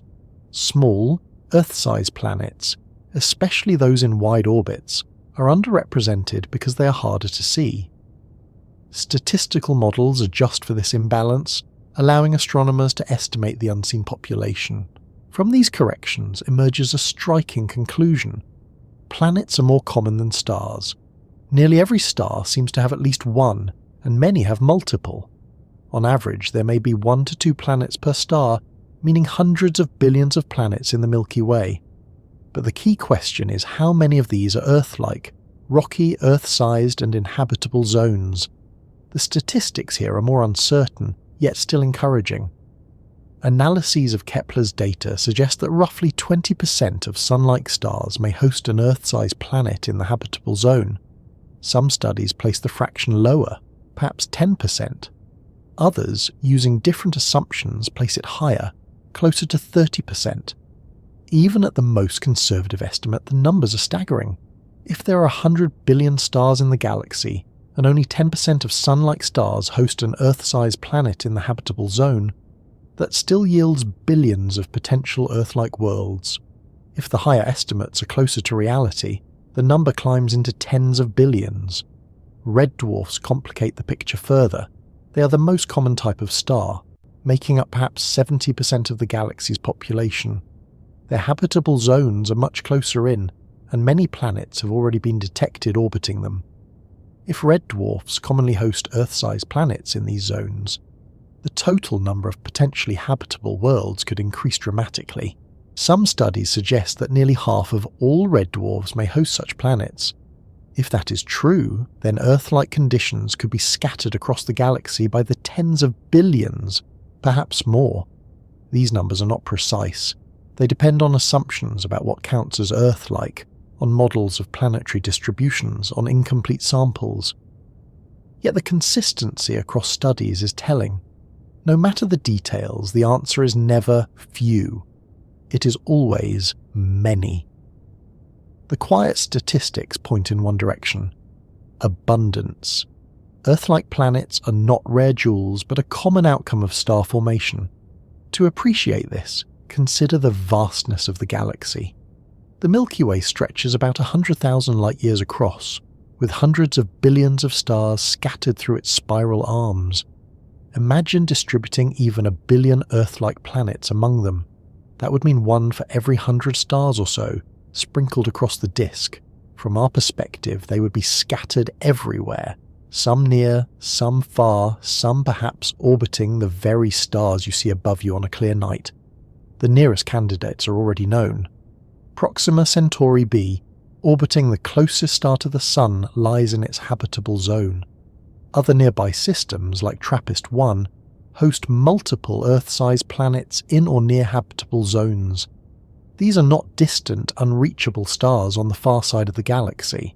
They are in our neighbourhood, tens of light-years away. If even our nearest stars host Earth-like planets, what does that imply for the galaxy as a whole? The statistics suggest that what is true nearby is true everywhere. The galaxy is littered with Earth-sized planets in habitable zones, waiting to be found, but numbers alone do not guarantee habitability. A planet may be the right size and distance yet lack water, atmosphere, or stability. It may be scorched by flares, frozen by thin air, or barren of chemistry. The statistics cannot yet distinguish between Earth-like in orbit and truly Earth-like in environment. This is where future telescopes must step in, probing atmospheres, detecting water vapour, measuring greenhouse gases. Yet the starting point is already profound. There are more than enough candidates to make hope reasonable. Even if only a small fraction are truly habitable, the total remains vast. Think of it this way. Suppose there are 10 billion Earth-sized planets in habitable zones. If only 1 in 100 is truly habitable, that still leaves 100 million worlds with conditions like Earth.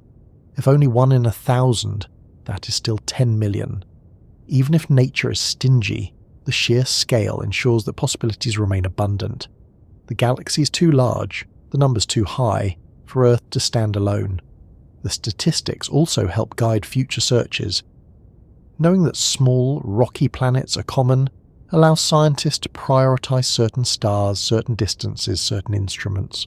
It informs the design of telescopes, the allocation of observing time, the focus of missions.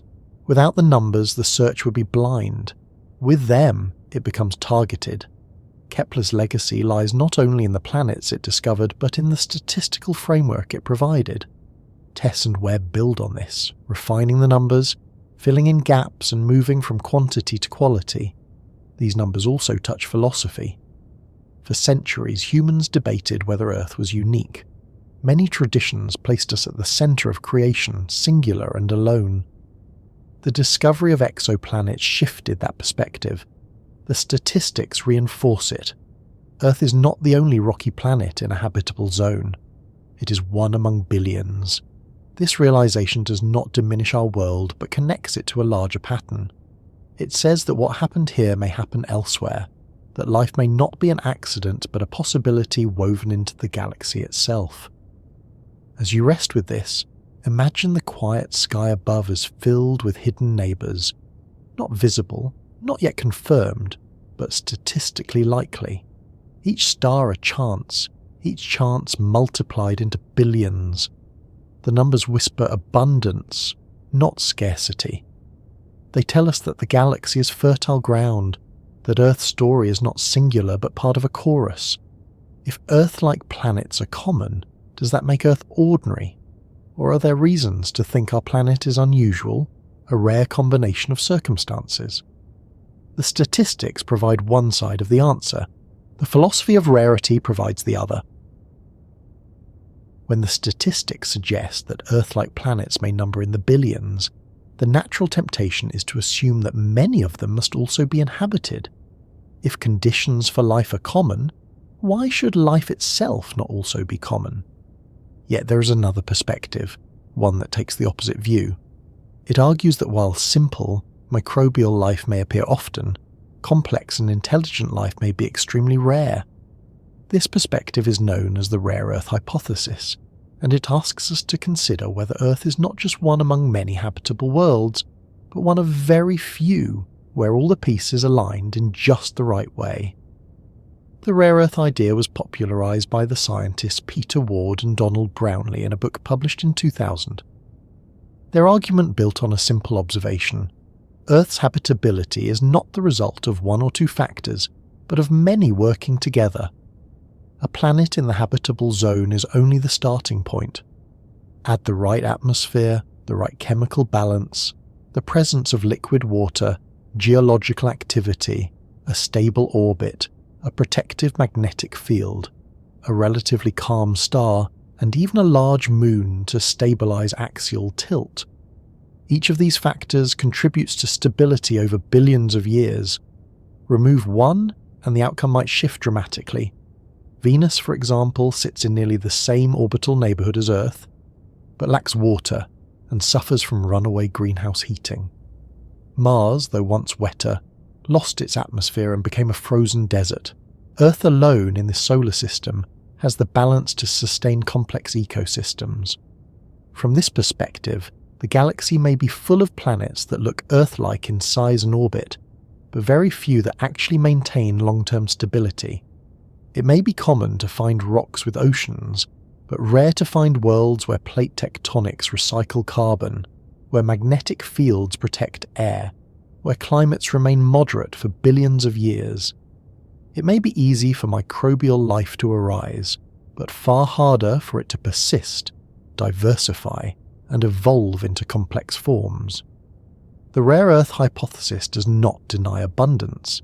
It acknowledges it, then narrows it, suggesting that Earth's combination of conditions is a rare outcome even among billions. One of the factors often emphasized is the role of Earth's large moon. Our moon is unusual. Relative to the size of the planet, it is one of the largest moons in the solar system. It formed early in Earth's history, likely from a giant impact that ejected material into orbit. Its gravitational influence stabilizes Earth's axial tilt, keeping it from wobbling chaotically over time. This stability ensures relatively stable climates, preventing extreme swings that could disrupt the long-term evolution of life. Without the moon, some scientists argue, Earth might have experienced climate chaos that would have made complex life less likely. How many other Earth-like planets also have such large moons? That is unknown, but it may not be common. Another factor is plate tectonics. On Earth, the slow movement of crustal plates recycles material, regulates carbon dioxide levels, and maintains the balance of climate. Without tectonics, carbon dioxide might build up unchecked or be locked away permanently, either scenario destabilizing the atmosphere. Venus appears to lack plate tectonics, and its climate is extreme. Mars had tectonic activity early on, but it ceased, leaving the planet geologically quiet and unable to maintain thick air. Earth's tectonics depend not only on its internal heat, but also on its size, composition, and presence of water to lubricate movement. This may be a delicate balance, not guaranteed on other planets. The presence of Jupiter and Saturn may also have played a role. These giant planets, orbiting further out, act as gravitational shields, deflecting or capturing many comets and asteroids that might otherwise have bombarded Earth.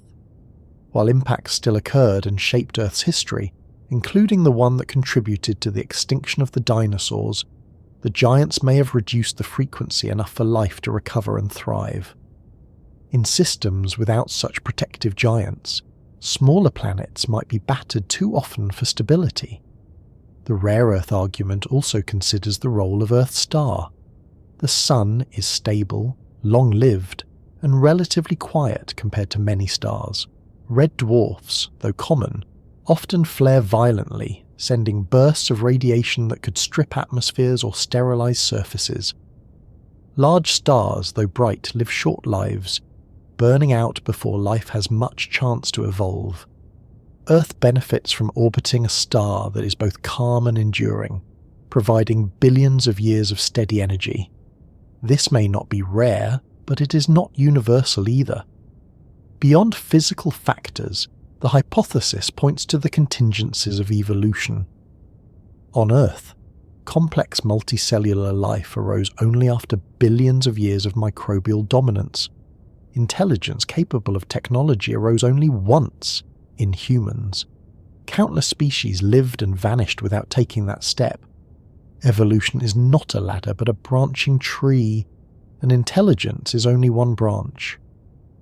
The rare Earth view suggests that while microbes may be common, the path to intelligence is narrow, dependent on countless chance events, extinctions, and adaptations. If so, intelligent civilizations may be vanishingly rare, perhaps only one per galaxy at a time.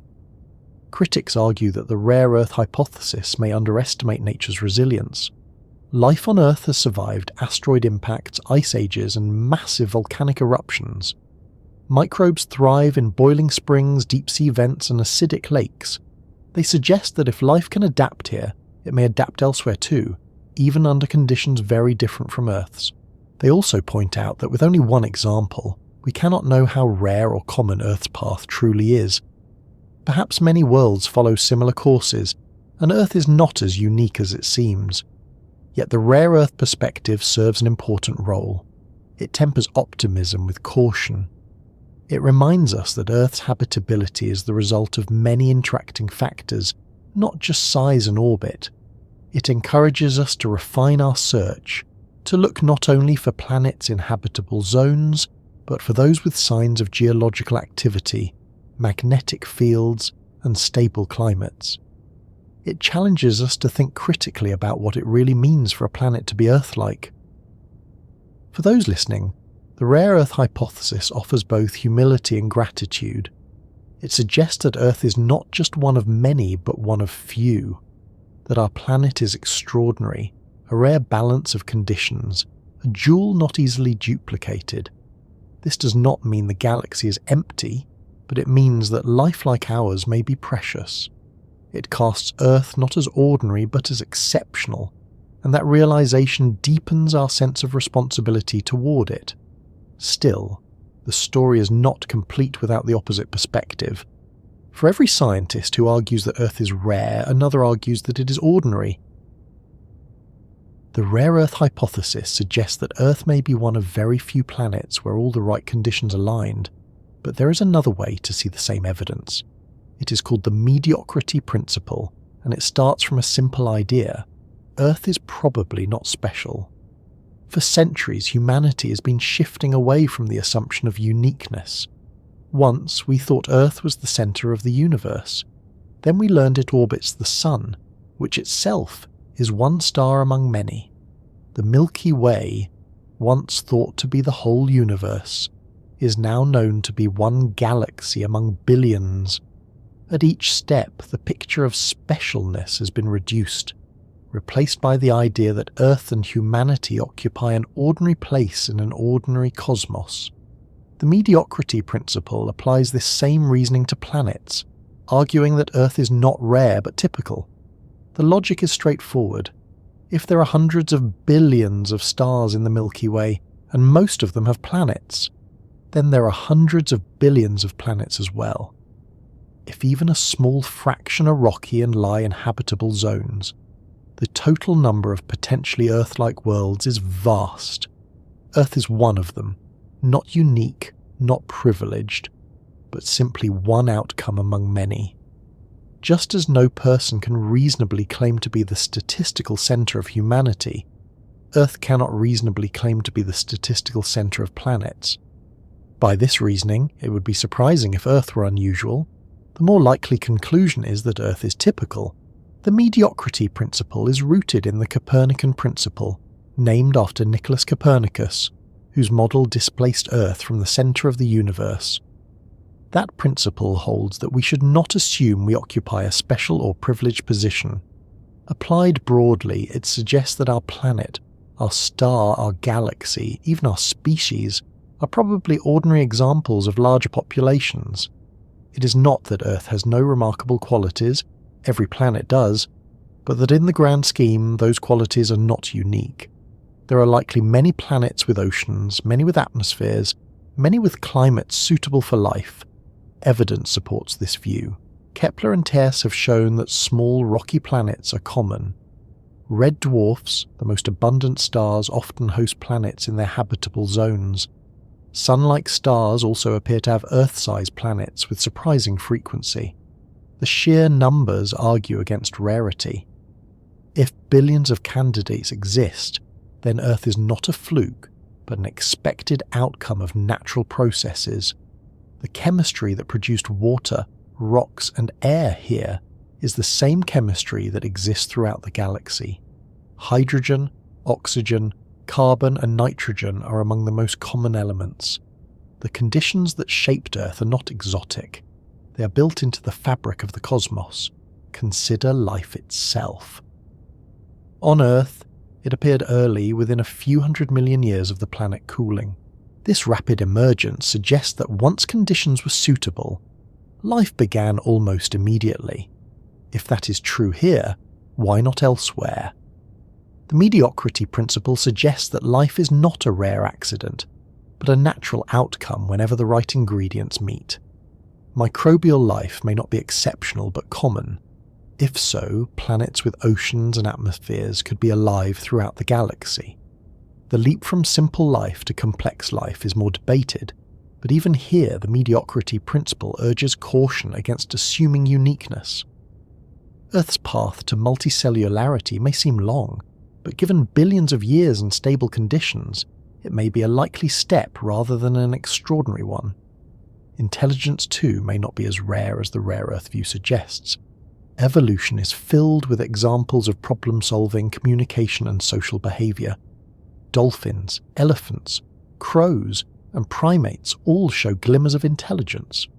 Humans may be the most advanced example we know, but not necessarily the only possible outcome. On other planets, evolution may have taken similar turns, leading to beings with their own forms of intelligence. The mediocrity principle does not claim certainty. It does not insist that life is everywhere. It simply argues that given the vast numbers, it would be unreasonable to assume Earth is the only one. Extraordinary rarity would require extraordinary explanation. Why would nature, so prolific in forming stars, planets, and galaxies, suddenly be stingy in forming life? Why would it stop at one example when conditions repeat across billions of systems? The simpler assumption is that Earth is typical, one among many. Critics of the mediocrity principle point to the Fermi paradox, the question of why, if life and intelligence are common, we have not yet detected evidence of it. Radio telescopes have scanned the skies for decades without finding signals. Space probes have found no clear signs of life on nearby planets or moons. Silence, they argue, suggests rarity. But supporters of the mediocrity principle counter that silence does not prove absence. Civilizations may not broadcast radio signals. They may not use technologies we recognize, they may exist too far away for detection, or they may be rare compared to simple life, but still not unique. The absence of evidence is not evidence of absence. The principle also aligns with psychology and humility. Humans have a tendency to see themselves as special. History shows this again and again, from geocentric models to assumptions of divine uniqueness. The mediocrity principle challenges this bias. It says, step back, look at the bigger picture, and assume we are not privileged. Assume that what happened here is natural, not miraculous. This mindset has often proven correct in science. Earth is not the center of the universe. The Sun is not unique among stars. The Milky Way is not special among galaxies. Each time, the assumption of ordinariness has been more accurate than the assumption of uniqueness. Applied to exoplanets, the principle suggests that when we look for Earth-like worlds, we should expect to find them. Not everywhere, not at every star, but often enough to be common.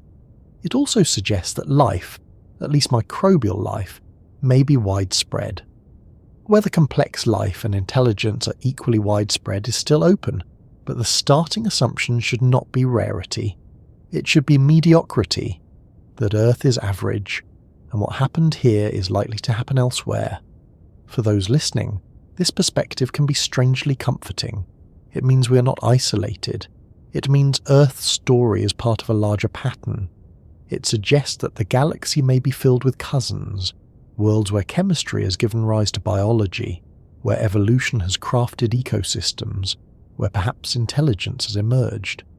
Even if distances keep us apart, the knowledge that we are not alone in principle can change how we see the sky. Imagine again the stars above. Instead of seeing them as distant and unreachable, picture them as suns with families of planets. Among those planets, some are rocky, some watery, some with air, some with clouds. The mediocrity principle tells us that Earth is not unique in this, that the same processes shaping our world have shaped others, that the galaxy is not empty but filled with variations on a theme. The quiet abundance of planets, the early emergence of life here, the universality of chemistry, all point toward ordinariness, not rarity. And so, while the rare Earth hypothesis highlights the fragility of conditions, the mediocrity principle highlights the resilience of nature. Between them lies a spectrum of possibility. Perhaps Earth is somewhat rare, but not unique. Perhaps life is common, but intelligence less so. Perhaps both are abundant, waiting only for our instruments to confirm. The truth is not yet known, but the mediocrity principle asks us to start with humility, to assume we are not the exception, but the rule. When you imagine the Milky Way, you might picture a flat spiral of stars stretching across the sky, its arms curling outward like a pinwheel. Within this grand structure are countless stars, but not all neighbourhoods are the same. Some regions are dense and busy, crowded with stars packed close together. Others are quieter suburbs, with stars more spread out, leaving wider gaps of space. Just as a city has districts, the galaxy has environments, and these environments may influence how many Earth-like planets can exist and thrive. To understand where Earth-like planets might hide, it helps to think about these neighbourhoods, the conditions they offer, and the risks they present. Our own solar system lies in one of these calmer suburbs. About 27,000 light-years from the galactic centre, we orbit in a region of the Orion Arm, not too crowded and not too empty. This location has advantages. The central bulge of the galaxy, where stars are tightly packed, is bright and active, but also dangerous. Supernovae erupt frequently there, showering space with radiation. Black holes and dense clusters create gravitational disturbances. Planets in such regions may struggle to maintain stability long enough for life to evolve. On the other hand, the farthest edges of the galaxy may lack the heavy elements needed to form rocky planets, since those elements are produced in earlier generations of stars. Earth's location is, in many ways, a middle ground, where conditions are favourable without being extreme. This idea is sometimes called the galactic habitable zone. Just as stars have habitable zones where planets may sustain liquid water, galaxies may have regions where the conditions for life-bearing planets are more likely, too close to the centre, and the risks outweigh the benefits. Too far from the centre, and there may not be enough metals. Astronomers use the term metals for any element heavier than helium, to form Earth-like planets. In between lies a wide band where both ingredients and stability exist in balance. Our solar system happens to sit within this band, which may not be a coincidence. If life requires stability over billions of years, then civilizations that evolve to ask questions like ours are more likely to arise in such safe regions. Stars themselves come in many types, and the neighbourhoods they form matter as well. Clusters of young stars may be rich in heavy elements, providing material for planet formation, but they also tend to be turbulent, with stars close enough to disrupt planetary orbits. Stars moving alone or in small groups like the Sun offer more stable environments. Red dwarfs, common throughout the galaxy, often gather in large numbers, creating neighbourhoods full of potential planets. Their habitable zones are close to the star, making planets easier to detect but also more vulnerable to stellar flares. Sun-like stars, less common but stable, scatter across the galaxy more sparsely. Each type of star contributes to the diversity of neighbourhoods where Earth-like planets may reside. Even within our local region, nearby stars already reveal possibilities. Proxima Centauri, the closest star to the Sun, has at least one planet in its habitable zone. The TRAPPIST-1 system, only 40 light-years away, hosts 7 Earth-sized planets, several in habitable zones. These examples suggest that Earth-like planets may be found not just in faraway regions of the galaxy, but in our own neighbourhood, close enough for detailed study with current and upcoming telescopes. If nearby stars host such planets, then statistically the rest of the galaxy should host many more. Yet not all neighbourhoods are equally inviting. In globular clusters, those dense spheres of ancient stars that orbit the galaxy, conditions are less favourable. These clusters are old, with stars low in heavy elements, making rocky planets less likely. Their crowded interiors also expose stars to gravitational encounters that could destabilise planetary systems. While planets may still exist in these clusters, Earth-like ones are expected to be rare. Similarly, the galactic halo, the diffuse outer region of the Milky Way, contains many old stars but few metals, again limiting the potential for Earth-like planets. In contrast, the spiral arms where new stars form are fertile grounds for planet formation. Here, clouds of gas and dust collapse to create stars and planets, replenished by the cycles of stellar death and rebirth. Earth-like planets are more likely in these regions, where heavy elements are abundant. Our own solar system lies near the edge of a spiral arm, benefiting from proximity to these star-forming regions without being in the thickest, most chaotic zones. This balance may have contributed to Earth's long-term stability. Another factor is time. The galaxy is not static. Stars orbit the centre, arms rotate, regions change. Over billions of years, stars move through different neighbourhoods. The Sun, for example, has made more than 20 trips around the galaxy since its formation. During that time, it has passed through spiral arms and quieter gaps, each with different conditions. The survival of Earth's habitability suggests that our journey has been fortunate, avoiding catastrophic encounters with supernovae or dense clusters. Other stars may not have been so lucky. Their planets may have faced harsh environments that disrupted or sterilized them.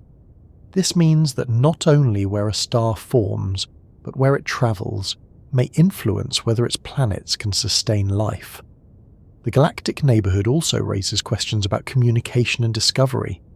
If civilizations arise, where are they most likely to be? If the galactic habitable zone is real, then civilizations may cluster in similar bands scattered throughout, but concentrated in safe metal-rich regions. This would mean that intelligent life is not evenly distributed, but shaped by galactic geography. Our own place in this band suggests that if others exist, they may not be impossibly far. When astronomers model these probabilities, they often find that Earth-like planets could number in the billions, distributed across the galaxy's habitable regions. The exact number depends on assumptions about star types, metallicity, and stability, but the conclusion remains the same. Earth-like planets are not confined to one corner of the galaxy. They are spread across neighborhoods, hiding among stars of many kinds, waiting for discovery. For those listening, the image to hold is one of abundance tempered by variation. The galaxy is not uniformly friendly to life. Some neighborhoods are too harsh, some too poor in resources, but wide swathes are rich and stable, offering conditions similar to our own. In these regions, Earth-like planets may be as common as houses in a suburb, scattered across distances that seem large to us but small compared to the galaxy's scale. As you rest with this thought, imagine the star above not as scattered randomly, but as part of neighborhoods with their own characters, some bustling, some quiet, some old, some young. Among them, Earth-like planets circle silently, unseen but real.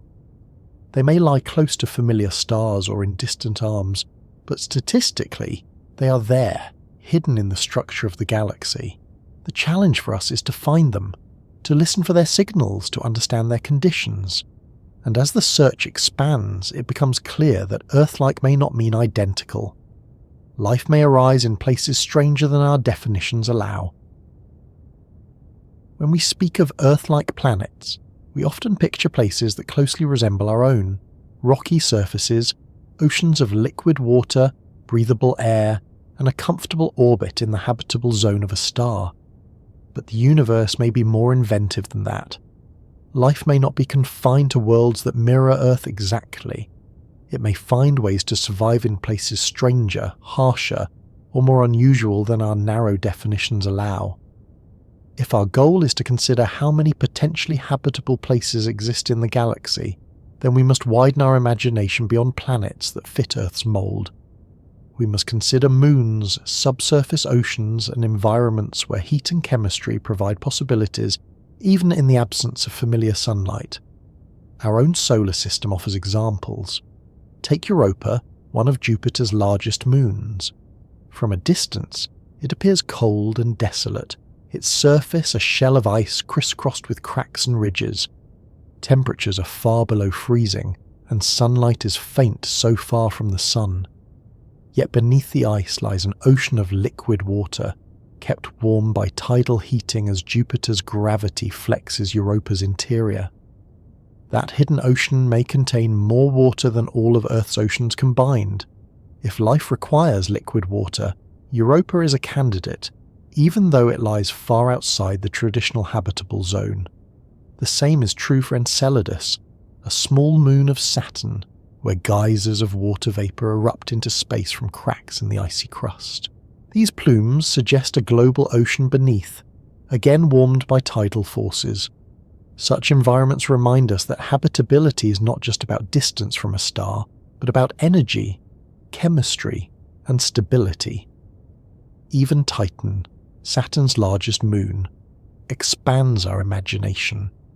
Its surface is bitterly cold, but it has lakes and rivers, not of water, but of liquid methane and ethane. Its thick atmosphere is rich in organic molecules. While it may not host life as we know it, some scientists speculate that exotic forms of life could adapt to such conditions. If so, then the definition of habitability stretches even further, encompassing worlds where chemistry follows different rules. Titan shows us that the universe may not limit itself to Earth's recipe. These examples matter because they suggest that moons, not just planets, may be habitable. Gas giants are common in exoplanet systems, and many of them likely host large moons. If those moons experience tidal heating, they could sustain subsurface oceans even far from their stars. This means that the number of potential habitats in the galaxy may be even greater than the number of planets. Each giant planet may carry not just one, but several habitable moons, each with its own ocean, each with its own chemistry. The galaxy's habitability could extend far beyond the traditional count of Earth-like planets. Subsurface oceans are not limited to moons. Even planets ejected from their systems, so-called rogue planets, drifting between stars, could in theory host life if they retain thick atmospheres or insulating layers of ice. Heat from radioactive decay or internal energy might keep water liquid deep below the surface. Though such planets would be dark and cold on the outside, they could carry hidden habitats inside. Life, once established, may not need sunlight, but could survive on chemical energy, as it does around hydrothermal vents on Earth's sea floor. These vents, discovered in the late 20th century, revealed ecosystems thriving in complete darkness, powered not by sunlight, but by chemical reactions between water and rock. Such ecosystems suggest that life could exist in many places we once dismissed as sterile. The key is energy. Life needs a source of energy to drive metabolism and chemistry. On Earth, sunlight is the main source, but not the only one. Chemical energy, geothermal heat, and even radiation can fuel life in certain forms. This flexibility broadens the range of potential habitats. A world with no atmosphere and no sunlight might still support microbes deep below its surface, feeding on chemical gradients. A moon with an icy crust might hide oceans warmed by tidal stress. The variety of such possibilities expands the definition of habitability far beyond the narrow habitable zones of stars. Astronomers and astrobiologists are increasingly aware of this. While the search for Earth-like planets remains central, the study of alternative habitats is growing. Missions to Europa and Enceladus are planned to search for signs of life in their plumes and oceans. Models of exoplanetary systems now include moons as potential targets. Instruments are being designed to detect not only the atmospheres of planets, but also the faint signals of subsurface oceans or unusual chemistry. Each new approach adds layers to the search, making the galaxy appear more fertile with every discovery. From a statistical perspective, this matters greatly. If Earth-like planets number in the billions, and each giant planet may host several large moons, then the number of habitable environments could multiply many times over. If subsurface oceans are common, the galaxy's inventory of potential homes for life becomes immense. Even if only a fraction support life, the total could still be vast. The probability of life existing elsewhere grows with every new category of habitat we consider. For those listening, the thought is both humbling and expansive.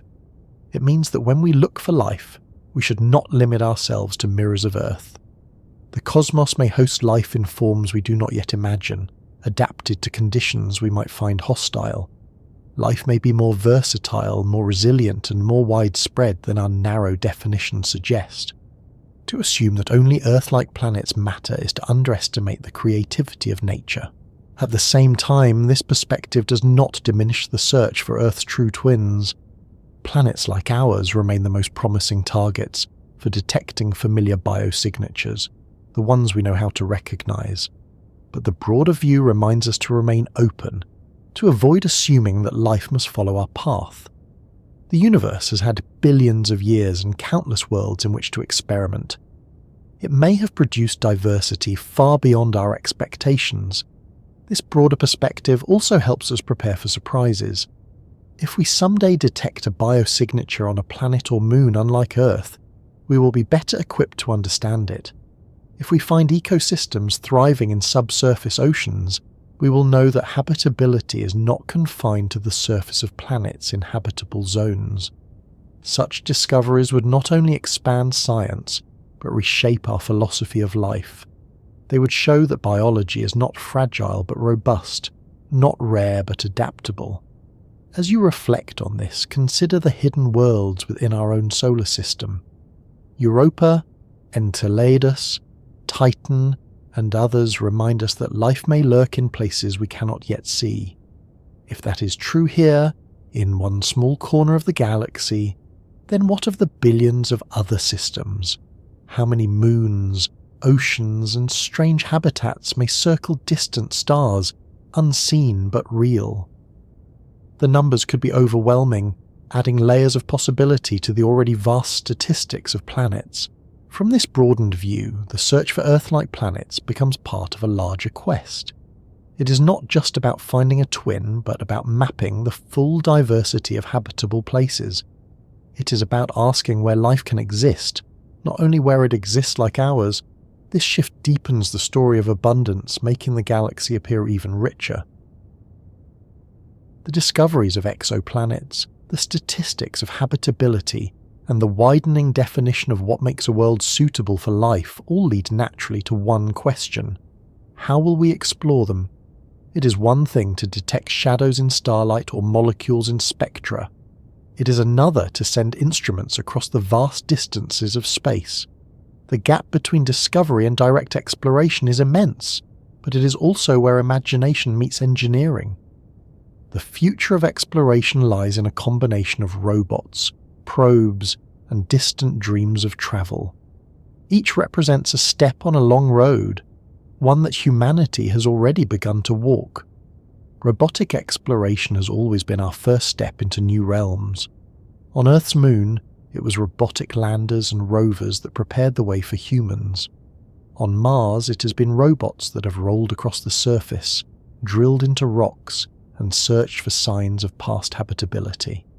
Probes like Voyager, still travelling decades after launch, remind us that machines can go farther than we can, enduring journeys beyond human lifespans.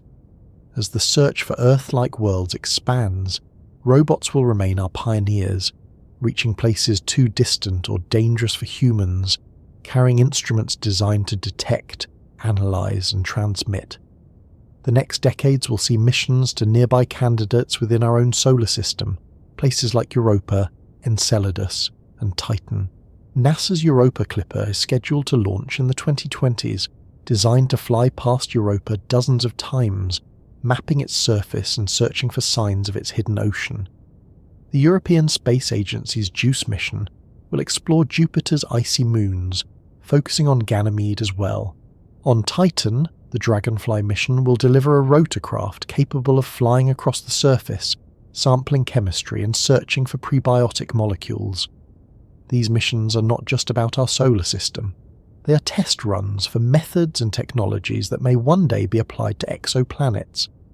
By learning how to detect biosignatures, analyze atmospheres, and probe subsurface oceans here, we prepare to interpret signals from far away. Beyond the solar system, the challenges scale. The nearest star system, Alpha Centauri, is more than 4 light-years away. At current spacecraft speeds, it would take tens of thousands of years to get there. Human lifespans are short compared to these distances, so new concepts are needed. One of the most promising ideas is Breakthrough Starshot, a project proposing to send tiny probes propelled by powerful lasers. These probes, no larger than a chip, could be accelerated to a significant fraction of the speed of light. At such speeds, they could reach Alpha Centauri in a few decades rather than millennia. Equipped with cameras and sensors, they could send back images and data about planets in that system. The engineering challenges are enormous, but the concept shows that interstellar exploration, while daunting, is not beyond imagination. Other ideas involve more gradual advances. Faster propulsion methods such as nuclear fusion or antimatter engines have been proposed. They remain theoretical, but research continues. Some scientists imagine generation ships, vast vessels carrying human communities across centuries, sustained by recycling systems. Others suggest suspended animation or biological engineering to extend lifespans for such journeys. These ideas are far from realization, but they represent the dreams of interstellar travel, the hope that one day humans themselves might set foot on distant Earth-like planets. In the meantime, telescopes remain our primary explorers. Instruments like the James Webb Space Telescope, the upcoming Extremely Large Telescope, and proposed missions like Le Voir and HabEx represent steps toward direct study of exoplanets. Starshades and coronagraphs may one day allow us to block starlight and capture images of Earth-like planets directly. With such images, we could analyze atmospheres, detect biosignatures, and perhaps even glimpse continents and oceans. The dream of seeing another Earth in detail lies within the reach of the coming century. The role of artificial intelligence will also grow. As data volumes increase, AI will help process signals, identify patterns, and detect faint biosignatures. Probes sent to distant worlds may carry AI systems to adapt in real time, making decisions too complex or time-sensitive to wait for instructions from Earth. The combination of robotics, AI, and advanced instruments may allow exploration far beyond what human crews could manage alone. For those listening, the picture to imagine is layered. Close to home, robots probing icy moons, sniffing for chemistry and plumes and drilling beneath surfaces.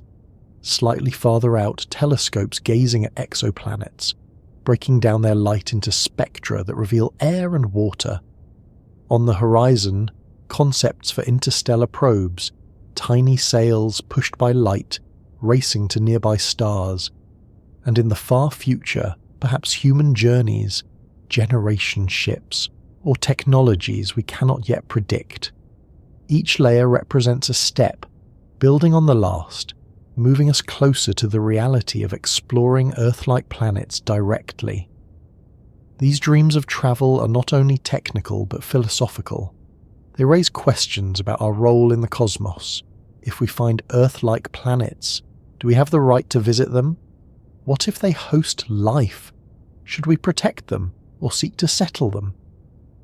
Exploration has always carried both discovery and responsibility. The future will require not just engineering but ethics, a recognition that other worlds may not be ours to claim but ours to respect. At the same time, the effort to reach other worlds can change how we see our own. The difficulty of travel reminds us of Earth's uniqueness, its preciousness. The effort to detect biosignatures teaches us to value the ones we see here every day. The vision of interstellar journeys inspires us to care for the planet we have, even as we prepare to search for others. Exploration outward deepens reflection inward. The future of exploration is therefore not only about where we will go, but about how we will think. Robots and probes will carry our instruments, but they also carry our questions, our curiosity, our hopes. Each mission reflects the human desire to know what lies beyond, to connect with the wider universe. The galaxy is vast, the distance is daunting, but the first steps are already being taken. As you reflect on this, picture a time centuries from now. Perhaps probes have reached nearby stars, sending back data about Earth-like planets. Perhaps telescopes have imaged their continents, their clouds, their seasonal changes. Perhaps humans have built ships capable of interstellar travel, carrying generations to new homes. Or perhaps the limits remain, and exploration continues through robots and instruments alone. In every case, the effort continues, driven by the same impulse that first led us to look up and wonder. If we do find another Earth, if we confirm life elsewhere, what does that mean for us? For centuries, humans have looked at the night sky and asked questions that reach beyond science. Are we alone? Is Earth unique? Does life exist elsewhere? These are not only scientific inquiries but philosophical ones, touching on how we see ourselves and our place in the cosmos. The search for Earth-like planets is therefore more than an exercise in astronomy. It is a journey that stretches into meaning, identity, and perspective. To imagine finding another Earth is to imagine a change not only in knowledge but in worldview. If another Earth were discovered, complete with oceans, continents, and an atmosphere resembling our own, the first reaction would be wonder. It would mean that Earth is not singular, that nature has produced similar outcomes more than once. For many, this would be a relief, a reassurance that our planet is not an isolated miracle. It would confirm the mediocrity principle in the most profound way, showing that Earth's conditions are not rare but part of a broader pattern. Yet alongside wonder, questions would follow. What does it mean for us to no longer see Earth as the only known home of life? How does that alter our sense of significance? The discovery of life elsewhere would be even more profound. Microbial life alone would be enough to show that biology is not confined to Earth. It would mean that the universe is capable of generating life wherever conditions allow, that the processes which produced us are not singular. For philosophy, this would be a revolution. The idea of human uniqueness, deeply rooted in culture and tradition, would be reshaped. Humanity would be one species among many, part of a larger story unfolding across the galaxy. For some, this might be humbling, even unsettling. For others, it would be liberating, expanding the sense of community from planetary to cosmic. If intelligent life were discovered, the questions would deepen further. How should we relate to another civilization? What responsibilities come with such knowledge? Contact, even indirect, would challenge assumptions about culture, language, and ethics. It would also provoke reflection on our own behaviour as a species. Are we ready to be seen? Are we responsible stewards of our planet? The philosophical implications would ripple through science, religion, politics, and personal identity. It would be one of the greatest shifts in human history. Even without confirmed life, the discovery of another habitable Earth would carry weight. It would challenge us to reflect on our planet as one example among many. It would encourage humility, reminding us that Earth's conditions are not the centre of the universe. It might also inspire gratitude, highlighting the value of our own home. To see another Earth would not diminish ours, but enhance its significance, showing us that habitability is a gift not to be taken for granted. There are ethical questions as well. If other Earths exist, should we seek to visit them? What if they host life? Would we risk contamination, bringing harm to ecosystems we barely understand? The history of exploration on Earth shows that contact often brings disruption, colonization, exploitation, and unintended consequences have marked human expansion. To repeat such patterns on other worlds would raise profound moral questions. Some argue that if we find life elsewhere, our first duty is to protect it, to respect its autonomy, even if it is microbial. Others argue that humanity's survival may one day depend on colonizing other planets. Balancing these perspectives will be one of the great ethical challenges of the future. The philosophical side also touches on meaning. Many traditions have framed humanity as central, special, or unique. Finding another Earth would challenge that narrative. For some, this might create tension, forcing a reconciliation between belief and evidence. For others, it might enrich spirituality, showing the vastness and creativity of the cosmos. In either case, it would provoke reflection on what it means to be human in a larger universe. On a personal level, the discovery of another Earth-like planet may influence how individuals see themselves. It may reduce feelings of isolation, replacing them with connection to a broader cosmos. It may inspire awe, a recognition that we are part of something vast and ongoing.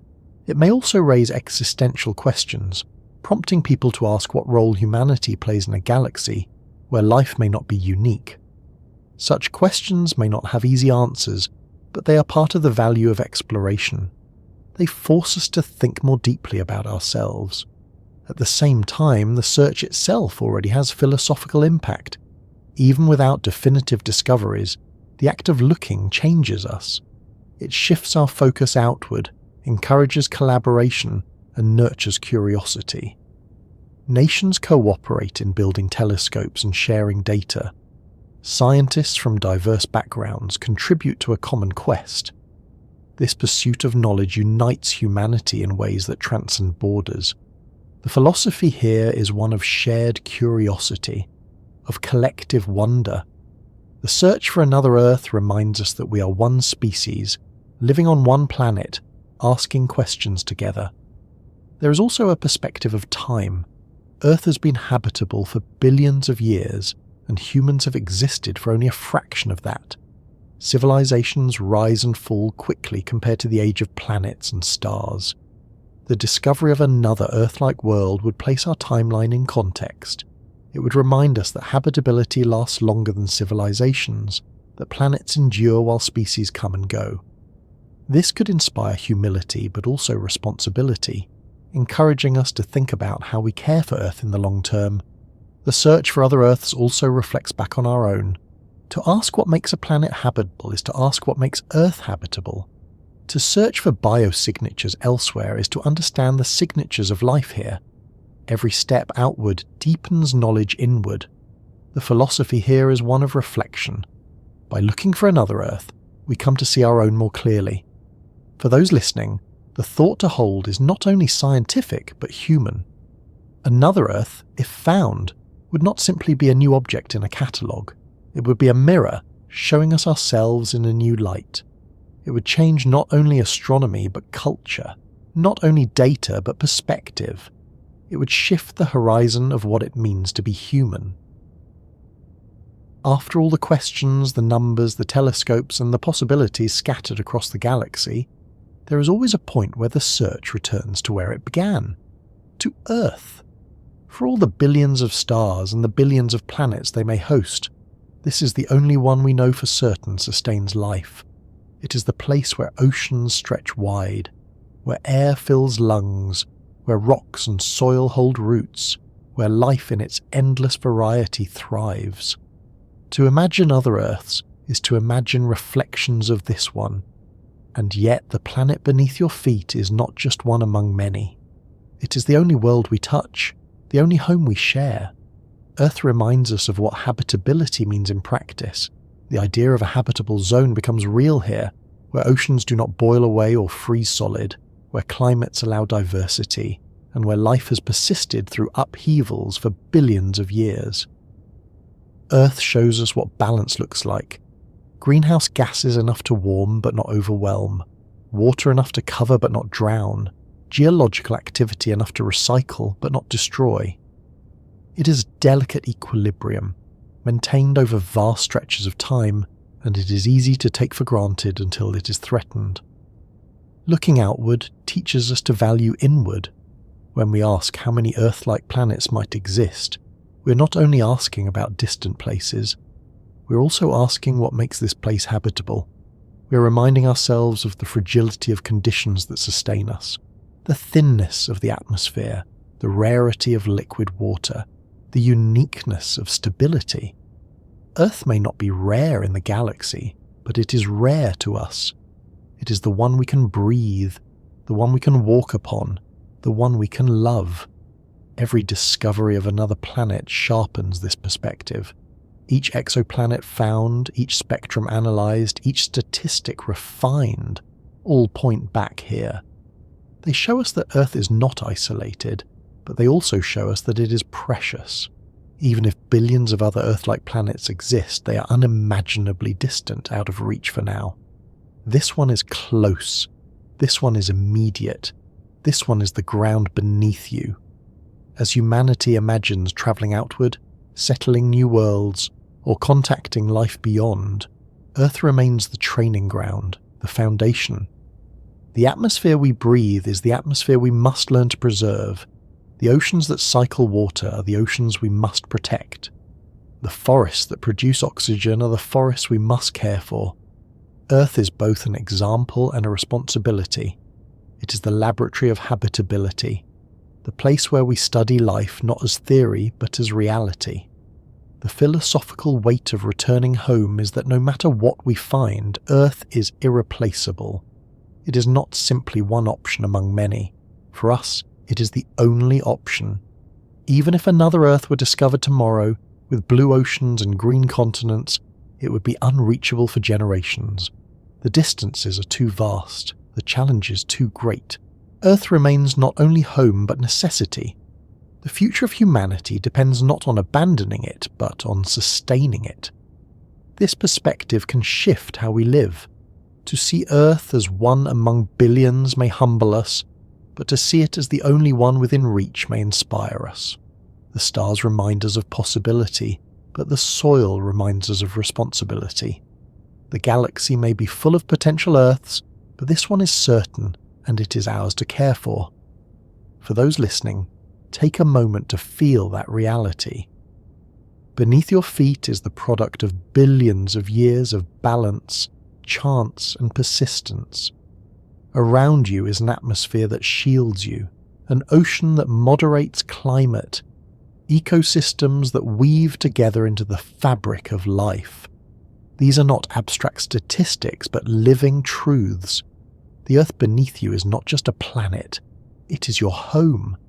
In returning here, the story completes a circle. We began by asking how many Earth-like planets could exist in the galaxy. The answer, drawn from telescopes and equations, is that there may be billions. Yet the deeper answer is that even if billions exist, this one is the one that matters to us. The search outward enriches our understanding, but the meaning is found in turning inward. To imagine other Earths is to better appreciate this Earth. To wonder about life elsewhere is to value life here. To seek the galaxy's abundance is to remember the gift of what is already beneath our feet. And so the journey rests here, at home, with oceans, skies, and land that sustain us. The stars remain above, their planets still turning unseen, their possibilities waiting. But for now, the most important Earth is the one that holds you, the one that carries you through space, the one that will always be your first and most certain home. Thank you for spending this time here, drifting through questions of stars and planets, imagining the possibilities that may wait in the galaxy. If you found this journey soothing, or if it has given you something quiet to think about as you rest, you can stay with this space by liking the video, subscribing to the channel, or simply returning when you need another story of science to carry you into calm. Your presence here matters, and I'm glad you joined. For now, let the thought of countless worlds settle gently in the background, and let Earth, the world beneath you, hold you steady. Sleep well, and until next time, good night.